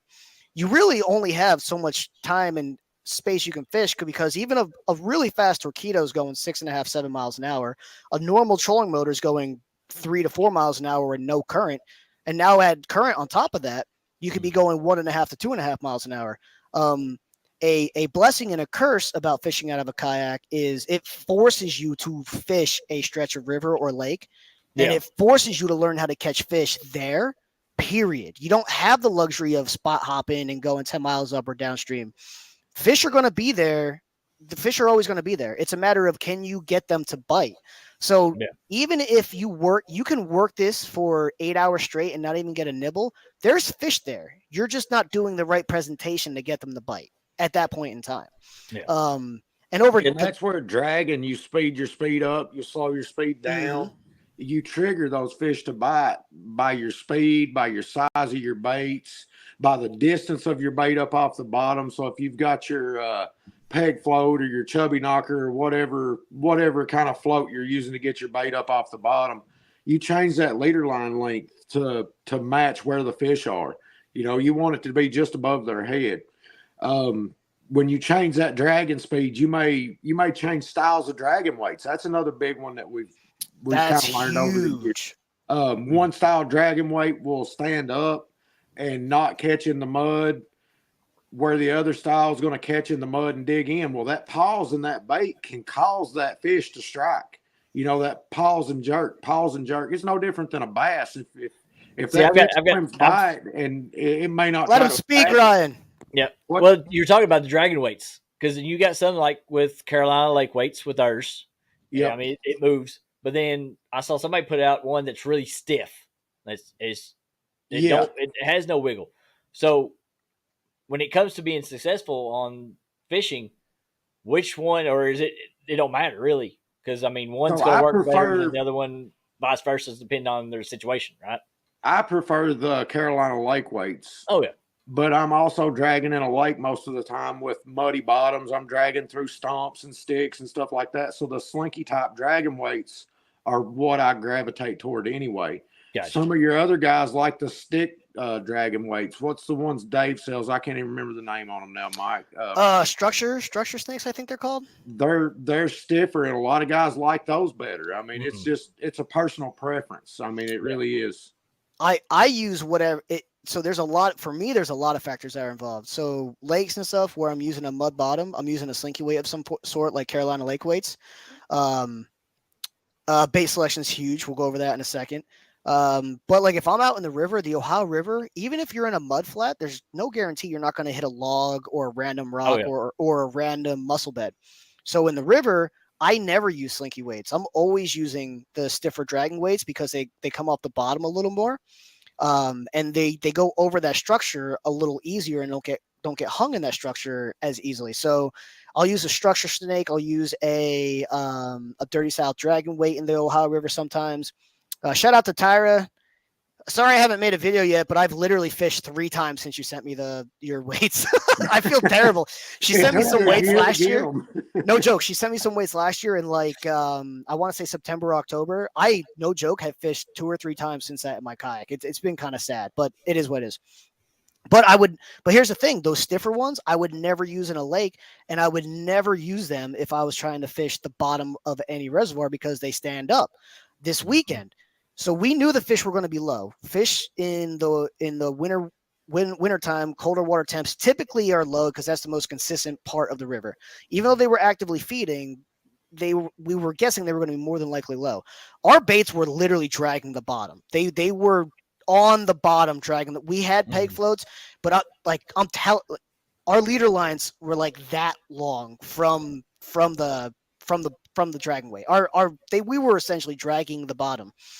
You can't get that low to the bottom with one of those stiffer dragging weights because they hang up. You could say use a 2-foot leader and just have the float closer to the T swivel, or I can use a slinky weight and have the leader length that I want. You know what I mean? So yes, there are ways to get around it if you use the other ones, but I'd rather use the gear that makes it most efficient for right then and there. And it goes into how to be successful in the tournaments. It's using the right gear for the right situation you're in. Yeah. Which goes right back to Rising Sun again. that's where I didn't have heavy enough dragging weights to stay in contact with the bottom. I Mhm. went unprepared on that tournament and I had to figure it out. So that's when I learned you can run your dragging weights and your dragging rigs farther behind the planer board before you clip the planer board on, and less weight will stay on the bottom at a faster speed. Yeah. So and with dragging, that's kind of twofold, because you're dragging, you want to keep as light a weight as possible and maintain contact with the bottom, because a lighter weight's going to snag less. Yes. At the same time, if you've got it ran out a half a mile behind the boat before you clip your planer board on, and say, like, I run some of my rods, I have 7,000s and I run 50-pound mono on them. Well, if you've got it ran out that far and you break it off, you better have another rod for a backup, because you probably ain't got enough line to put it back out. Absolutely. Yeah. Absolutely. So it's all trial and error, basically. I mean, you just got to adapt as you're on the water. Just, I mean, any kind of fishing, really, whether it's catfish, bass, crappie, I don't care, bluegill, whatever you're doing, you've got to, like Mike said, you've got to make a plan, but you've got to change that plan and adapt to the situations that are on the water when you get there. Well, let's talk Yeah. about bait. Let's talk about bait. So in the summertime, I use the biggest bait that I can get a hold of most of the time, because I'm that guy that has the stupid sized baits out there in the summertime. In the wintertime, I'll downsize it. I may be using a piece of bait as big as my thumb. You know, I mean, I'll be using some small stuff. I still keep that one bait out there that's just stupidly oversized. It's almost comical sometimes at the baits I run. But shad is my number one wintertime bait. Shad. I will use bluegill and stuff some in the winter, but not as much. Yeah. Summertime, depending on where I'm at. If I go to Ohio or Indiana, I'm going to have crappie and skipjack summertime. Those are my two baits. Going to have them if it's legal. Yeah. That's kind of something I'm interested in. It goes back to that. Yeah. If state regulations. Yep. Yep. So like we've got that tournament on Kerr Lake. I don't know their regulations on bait. I know one of the big baits there is the perch, because they're a nuisance fish. If I'm not bad wrong, they're like an invasive species or something. I would say if Aaron, some of those Carolinas. LG Bass is in here, he should be able to tell us if it's. I'm pretty sure you can use perch. So white perch, yeah. Perch and bluegill. I don't know what's game fish there and what's not. I know a lot of the Carolinas reservoirs and lakes, skipjack is actually illegal to use. Because of I don't know the specifics, but I'm pretty sure it's because it looks too similar to an American shad, and they wouldn't be able to tell. And the American shad you can only use certain times of the year, I believe. Yeah. I don't know. So, like, for me, bait wise, like if I'm traveling to these tournaments, I'm going to use what's black and white legal. Because here's the thing: if it's found out that you get any sort of ticket for breaking any law, you're immediately disqualified. And that's just tournaments in general. If you're illegal at all, and you get found out, you are disqualified from that event. So like when we go down to Tennessee, I'm not fishing it. I'm not fishing my events this year, but I would be using skipjack and shad primarily, and mainly just that, unless I decided to go live, and then I would probably try and find some bluegill. But those are black and white, very easy. Like, I know they're legal. Kentucky, however, so this is where it gets a little tricky. I live in Ohio. If I'm downtown Cincinnati fishing and I'm bumping or I'm suspend drifting or dragging, and I'm using, because I love using crappie as bait, and I'm using crappie and white bass, and I'm having a bad time, and I'm like, hey, you know what? I'm going to go up that licking and see if anything's in the licking. If I drop that crappie and white bass, I'm breaking the law, because it's not legal to have crappie and white bass as bait in Kentucky. Nope. So if you gotta kind of know your laws. Also, I got to make sure I have a Kentucky license. I can't it's really easy to forget where you're going when it's right next to you and you're on a state border. So yeah, I can't be using Kentucky crappie or crappie in Kentucky. I have to make sure I have every year I make sure I have the Kentucky, Indiana, Ohio licenses, because I fish those three so often that if I just make sure I buy it every year, I don't have to worry about ever having my license. Rod limits, same thing. Sometimes I will come out of a back creek in Kentucky, and maybe I want to go into a back creek in Ohio. Well, I better not put more than 3 rods out, because I can only use 3 in Ohio. Yeah. I And was the YouTube police will bust you on that Oh. every time. Oh, I- yes. I made the mistake of I was testing something out, which is completely legal in Ohio. I had 4 rods out, but 1 rod was not hooked. There was no hook on that rod. It was a double hook rig that had no hooks. I pierced the bait and I put the line through the bait onto the line, and my other one I had like a chain. So I was dragging the chain across the bottom with one of my rods, and it had a dead fish on it, but no hook. Completely legal. If there's no hook on it, completely legal. So I had 4 rods out. I posted a video. Oh, I got slaughtered. That's an Ohio marina. You can't have 4 rods out. And I'm like, guys, I didn't have. But optically, I'm like, no one's gonna believe me. No, because they're not seeing it. Yeah, I'm like, no one's gonna believe. I'm like, I totally get it. I'm like, you know what? I'm just not gonna do this anymore. I'm like, it's just not worth the argument and the headache because optically, no one's gonna believe you. No one's gonna believe you. And I was like, all right, well, I'll take the L on this one. Bad call on my part. Live bait for drag or mainly just cut bait? I've tried. Sorry. I have done it and caught fish doing it. I've never been as successful with live bait dragging as I have cut bait. I don't know if it's because I've not done it as much. Confidence is a big part in what will work for you. So if you go out on the water and you've got confidence, when I'm dragging, I have confidence in that's going to work. I've done it enough. I know I can make dragging work in most situations. Mm-hmm. That's my go-to. You know what I mean? That's what I know I can do. That's what I'm confident in. When I start doing it, I've got confidence in it. I'm going to keep doing it. And if you're trying something and you don't have confidence in it, you're not going to give it time. Yeah. It doesn't work in anything else. It's funny. So Brian and I, we do kayak catfishing seminars. But the thing is, what a lot of people don't understand is when we're there presenting how we do everything, we try and make it as kayak based as possible. Like I said, for instance, in this example, there's 2 launches within a half mile. This is very, very doable for a kayak.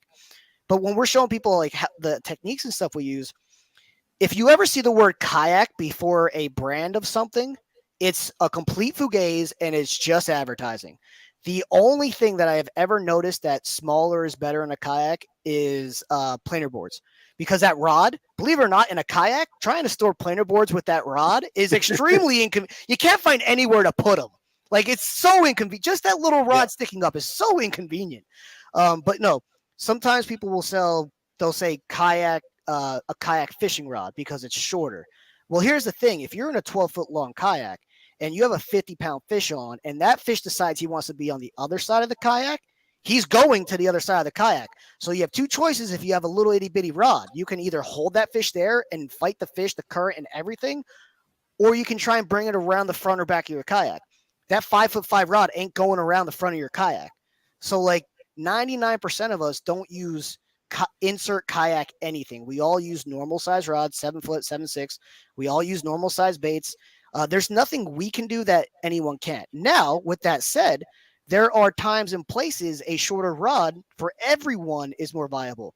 And specifically in the kayak world, River Certified, he does a lot of floats where he goes up on log jams. That's the perfect time to have a 5'5" rod. And that's mainly something kayak cat fishermen, we have much more access to back creeks. So like that's a perfect application for a quote unquote kayak rod or kayak anything else. But yeah, there's a big misconception that, and I don't blame companies for this because they just associate kayaks with being smaller than boats, etc. So they just assume everything needs to be smaller. That couldn't be farther from the truth. And that's not to say the kayak rods are bad. It's just, it's preference. Yeah, it's preference, but and they're actually, there's more cons than pros. Let me just put it that way. I actually have a video up. I can't remember the title of it. I was at the falls. It's something about like a good night catfishing. Hey, Freddie. At the Ohio River or something. I can't remember. I had like a 20 or 30 pound flathead hooked.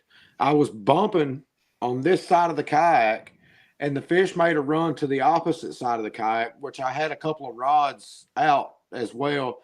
But, you know, in the kayaks, you've got your rods, your spare rods are sticking up behind you. And then I've got the I've got the convex light sticking up behind me on the 8-foot pole and all that. Well, when that fish went around to here, I was already fighting it from behind, so I was turned around. When that fish made a run to the other side of the kayak, I actually had to go up and across all these other rods and go back down on this side.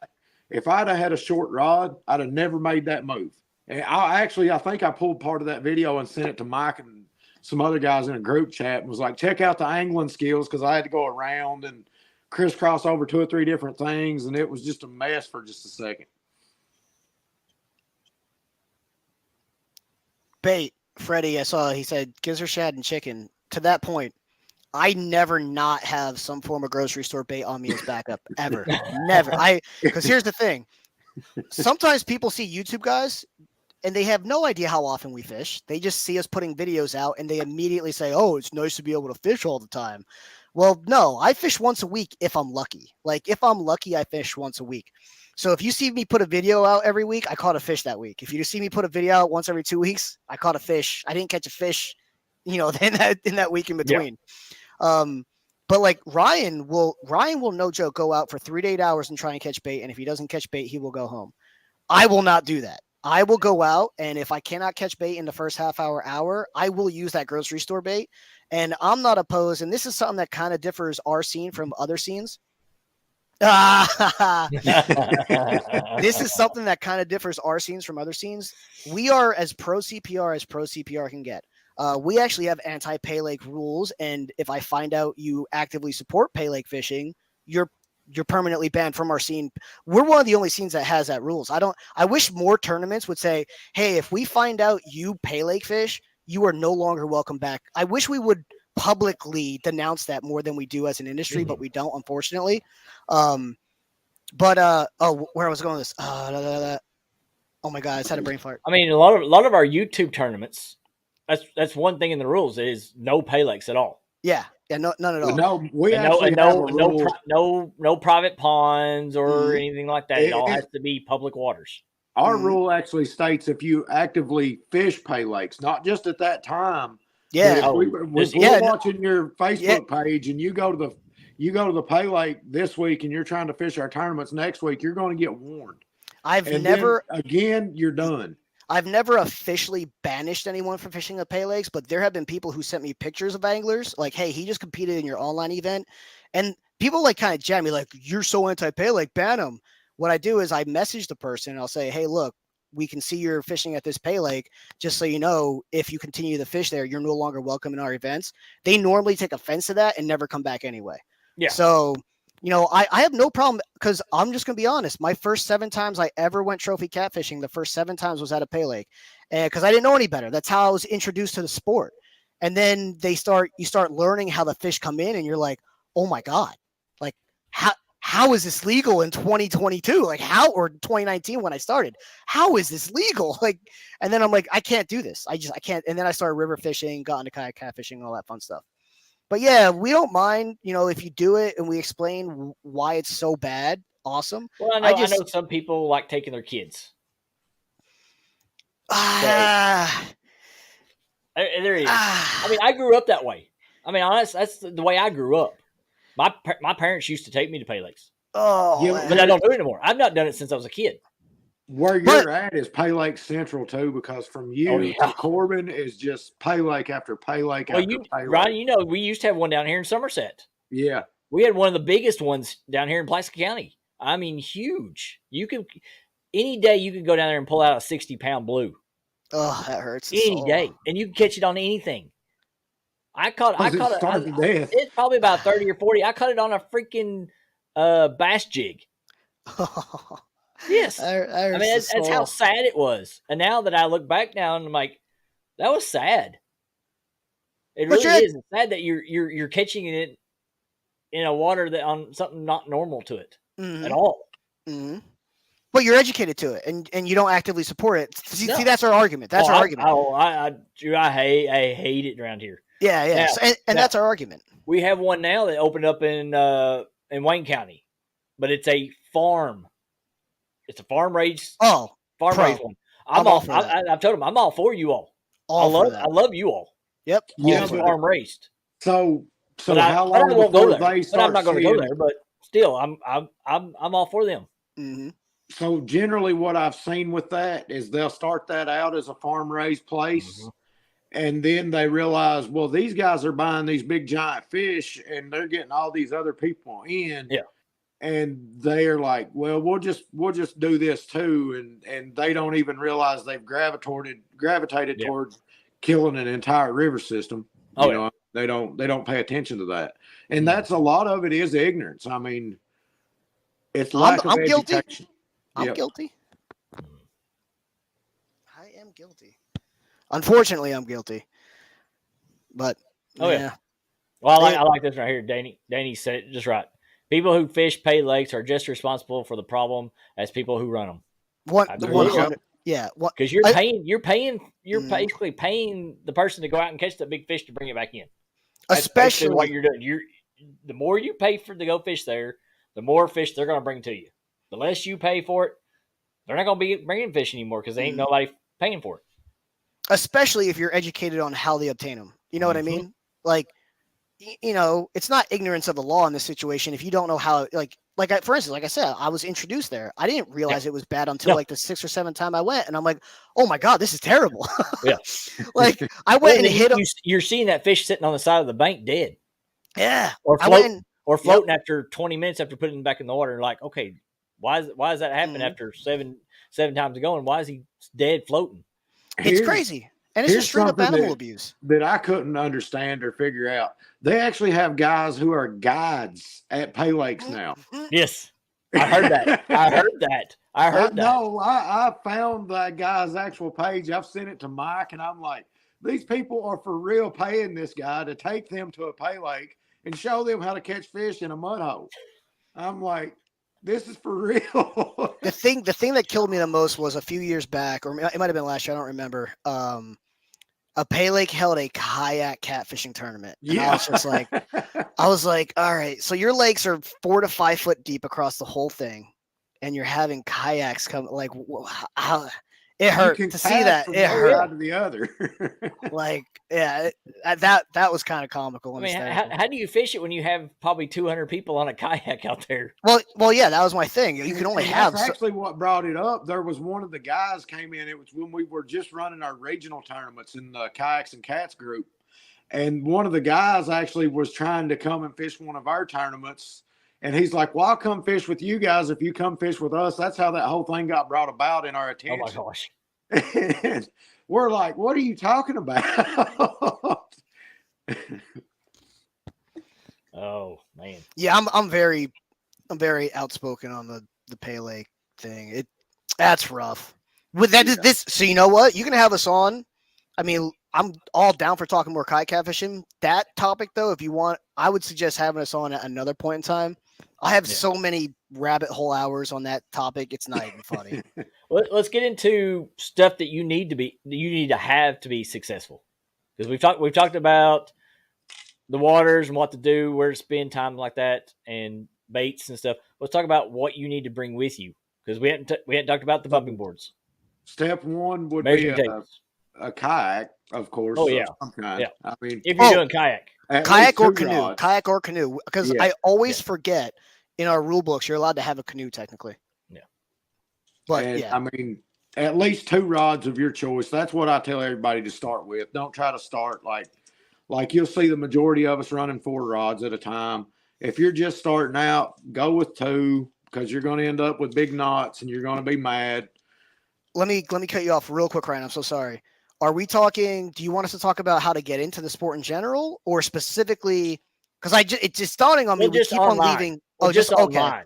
All right, so Ryan, online tournaments, even like your month longs, everything. So Ryan, let's go as if people want to compete and they're already past getting into it, just so we stay on topic of the video.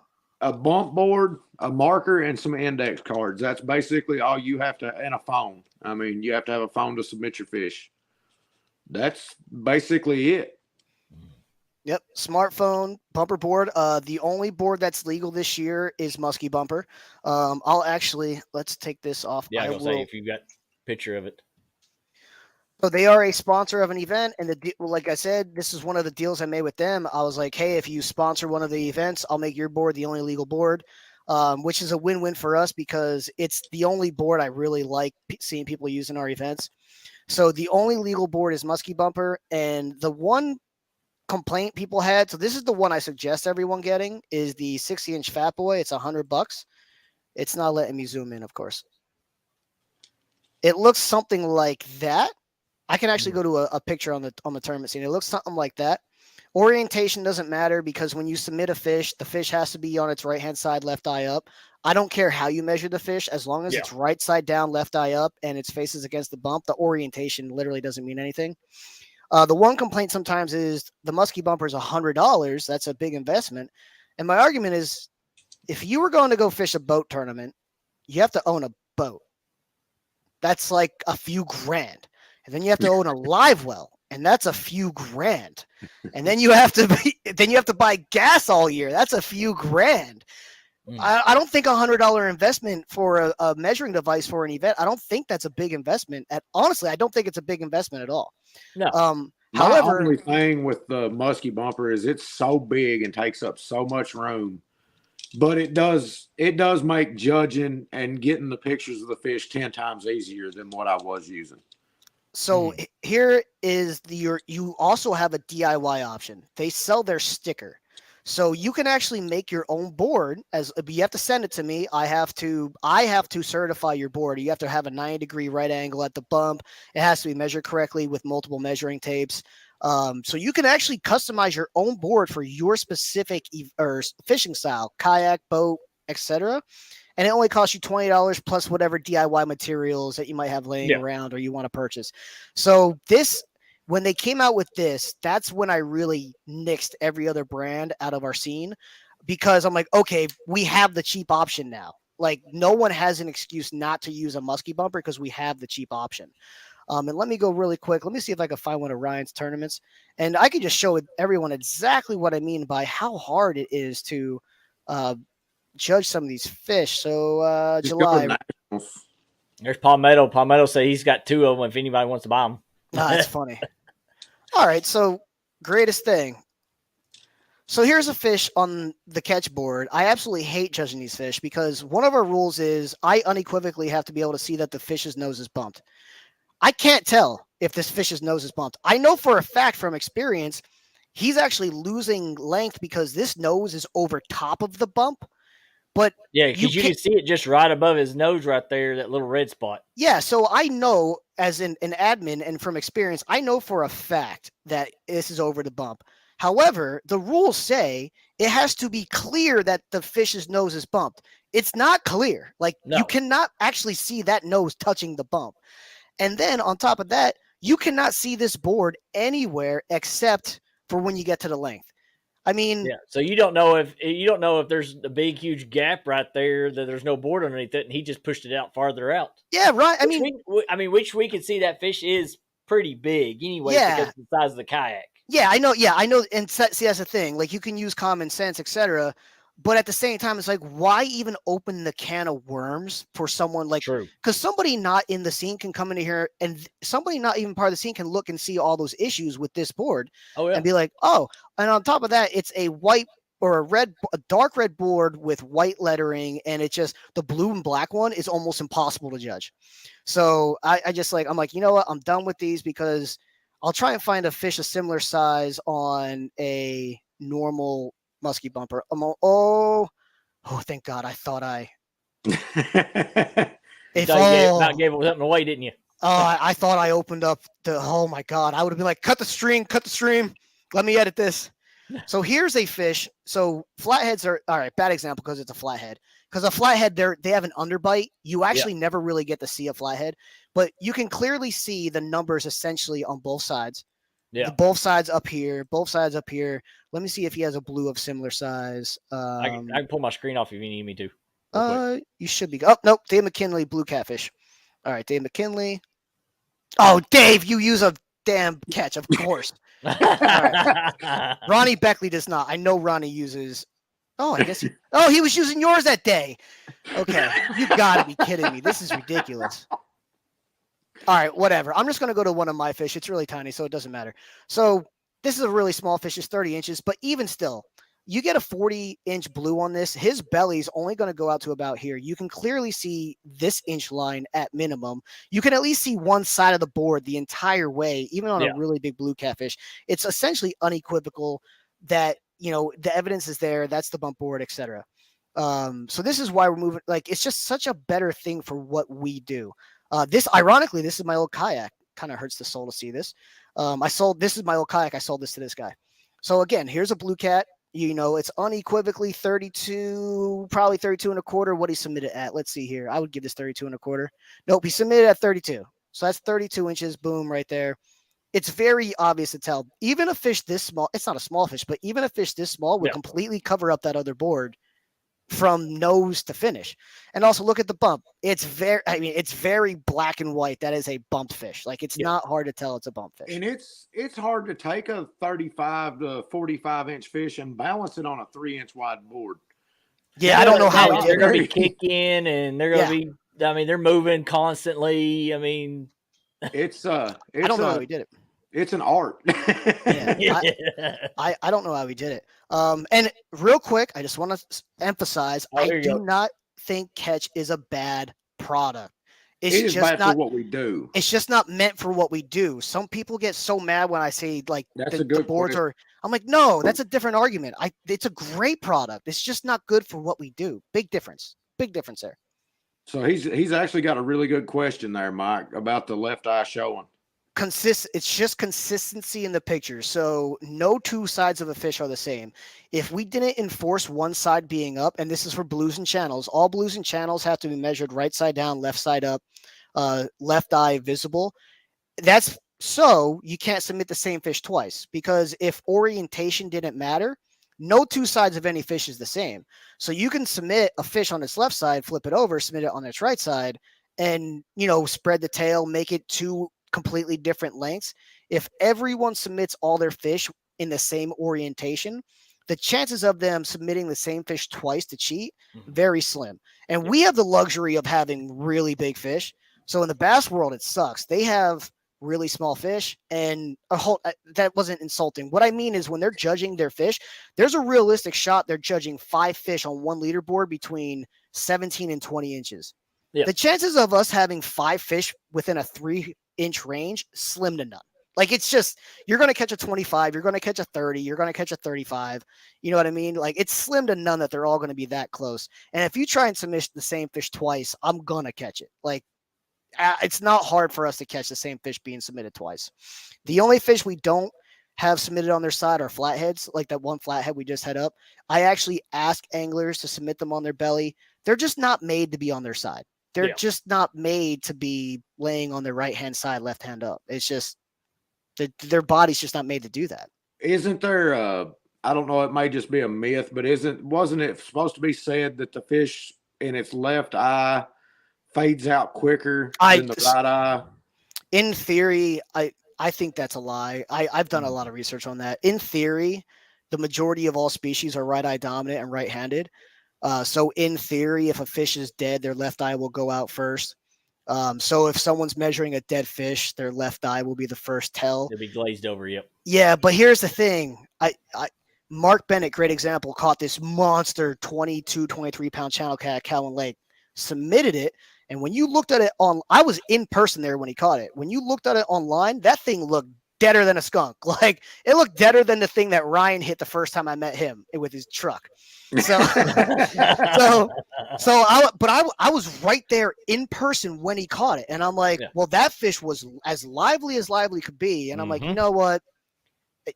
It's more about the identification of the fish than it is about being alive or dead. Because, like, when you looked at the fish, it looked like a dead fish. But if I wasn't there in person, I probably wouldn't even have thought it was an alive fish. It looked like a zombie fish. Ironically, it was a Halloween event too. He fell in the lake that day. Mark fell in the lake that day. Yeah. And you can have a fish that's missing an eye. That's a very good point, Palmetto. You can have a fish that's missing an eye as well. I've caught a few of those. But yeah, I believe that at first too, when it was explained to me about, them going out first, but I can't find any actual science that proves any of that. So I think that's just something that was said to make people sound smarter. Because logically it makes sense, I guess. Yeah. Well, you got anything else that we've not covered? I Not realized that I'm willing to share on here. Do what? I said not that I'm willing to share on here. We got money on it this year. Yeah, I remembered what I flubbed on earlier about bait. So, as CPR pro as we are, some scenes are CPR their species. Period. I think that's extremely hypocritical because we use game fish as bait, we use other fish as bait, we use chicken and stuff as bait. To catfish effectively, you have to kill something. So to force your anglers to CPR every single fish that they submit to a tournament, I think is hypocritical. So in our rules, because we were talking about the bait, if you catch a fish 25 inches and under, you can still submit it to your leaderboard and you are allowed to keep that fish for food purposes and or bait if you would like to use it. I don't think another scene allows you to submit. If you use it as bait or eat it, you are not allowed to submit it to any leaderboard. But I just find that so hypocritical. Like so hypocritical. So we can kill every other species but ours. Like we're going to just put our fish on this totem pole. But I do believe in CPRing every single trophy, which is why we made it 25 inches and smaller. Because if I'm out there fishing with chicken because I can't get on live bait and I catch a 22-inch channel, that guy just became bait. Like he just became bait for the rest of that event because I prefer having a fish of some sort out there on the hook. And if it's an in-person tournament and I'm struggling on bait and that's the only thing I caught that day, well, I would like to put that to my leaderboard score as well. Now, 25 inches and over, you can't. You're not allowed to cut them up. You're not allowed to eat them if you submit them.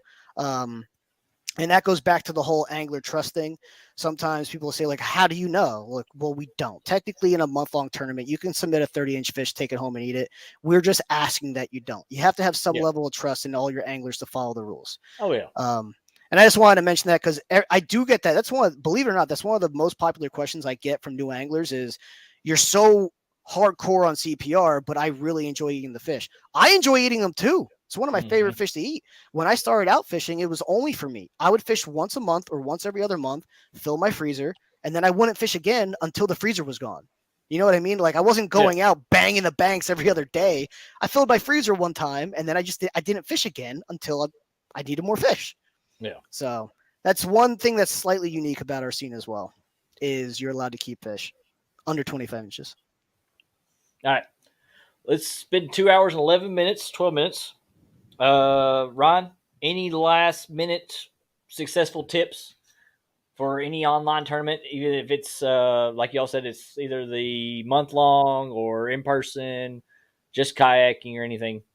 Put the time in. That's my biggest thing, man. That's how I won so many tournaments last year. Put the time in. Gotcha. Have an understanding wife. That helps a lot. Oh, yeah. My biggest tip is if you want to learn how to fish your rivers, find a YouTuber who fishes likewise bodies of water. I'm going to pick on JJ. Love JJ. Love kayak catfish. I tried applying his techniques to my rivers for like the first year I did it, and it was a miserable existence for me because it just didn't work. I started watching River Certified and then Chris Souders and Hagen Grubbs.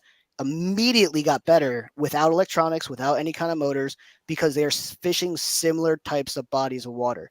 Yeah. So if you're struggling and if your favorite YouTuber's kicking butt and you're not, just check to see, all right, is it a similar type of water that I'm fishing? And if it's not, that very well could be what's wrong. That doesn't make your favorite YouTuber bad. That just, if you personally want to get better, you got to learn how to fish your waters, and your waters are going to be fished different than any other water in the country. Does Ryan have any of his 12 kayaks for sale? Actually, no.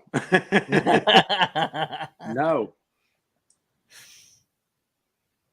You missed it, Matt. He said he was getting his captain's license so he can guide. So, no, none of his kayaks are going to be up for sale now. Yeah.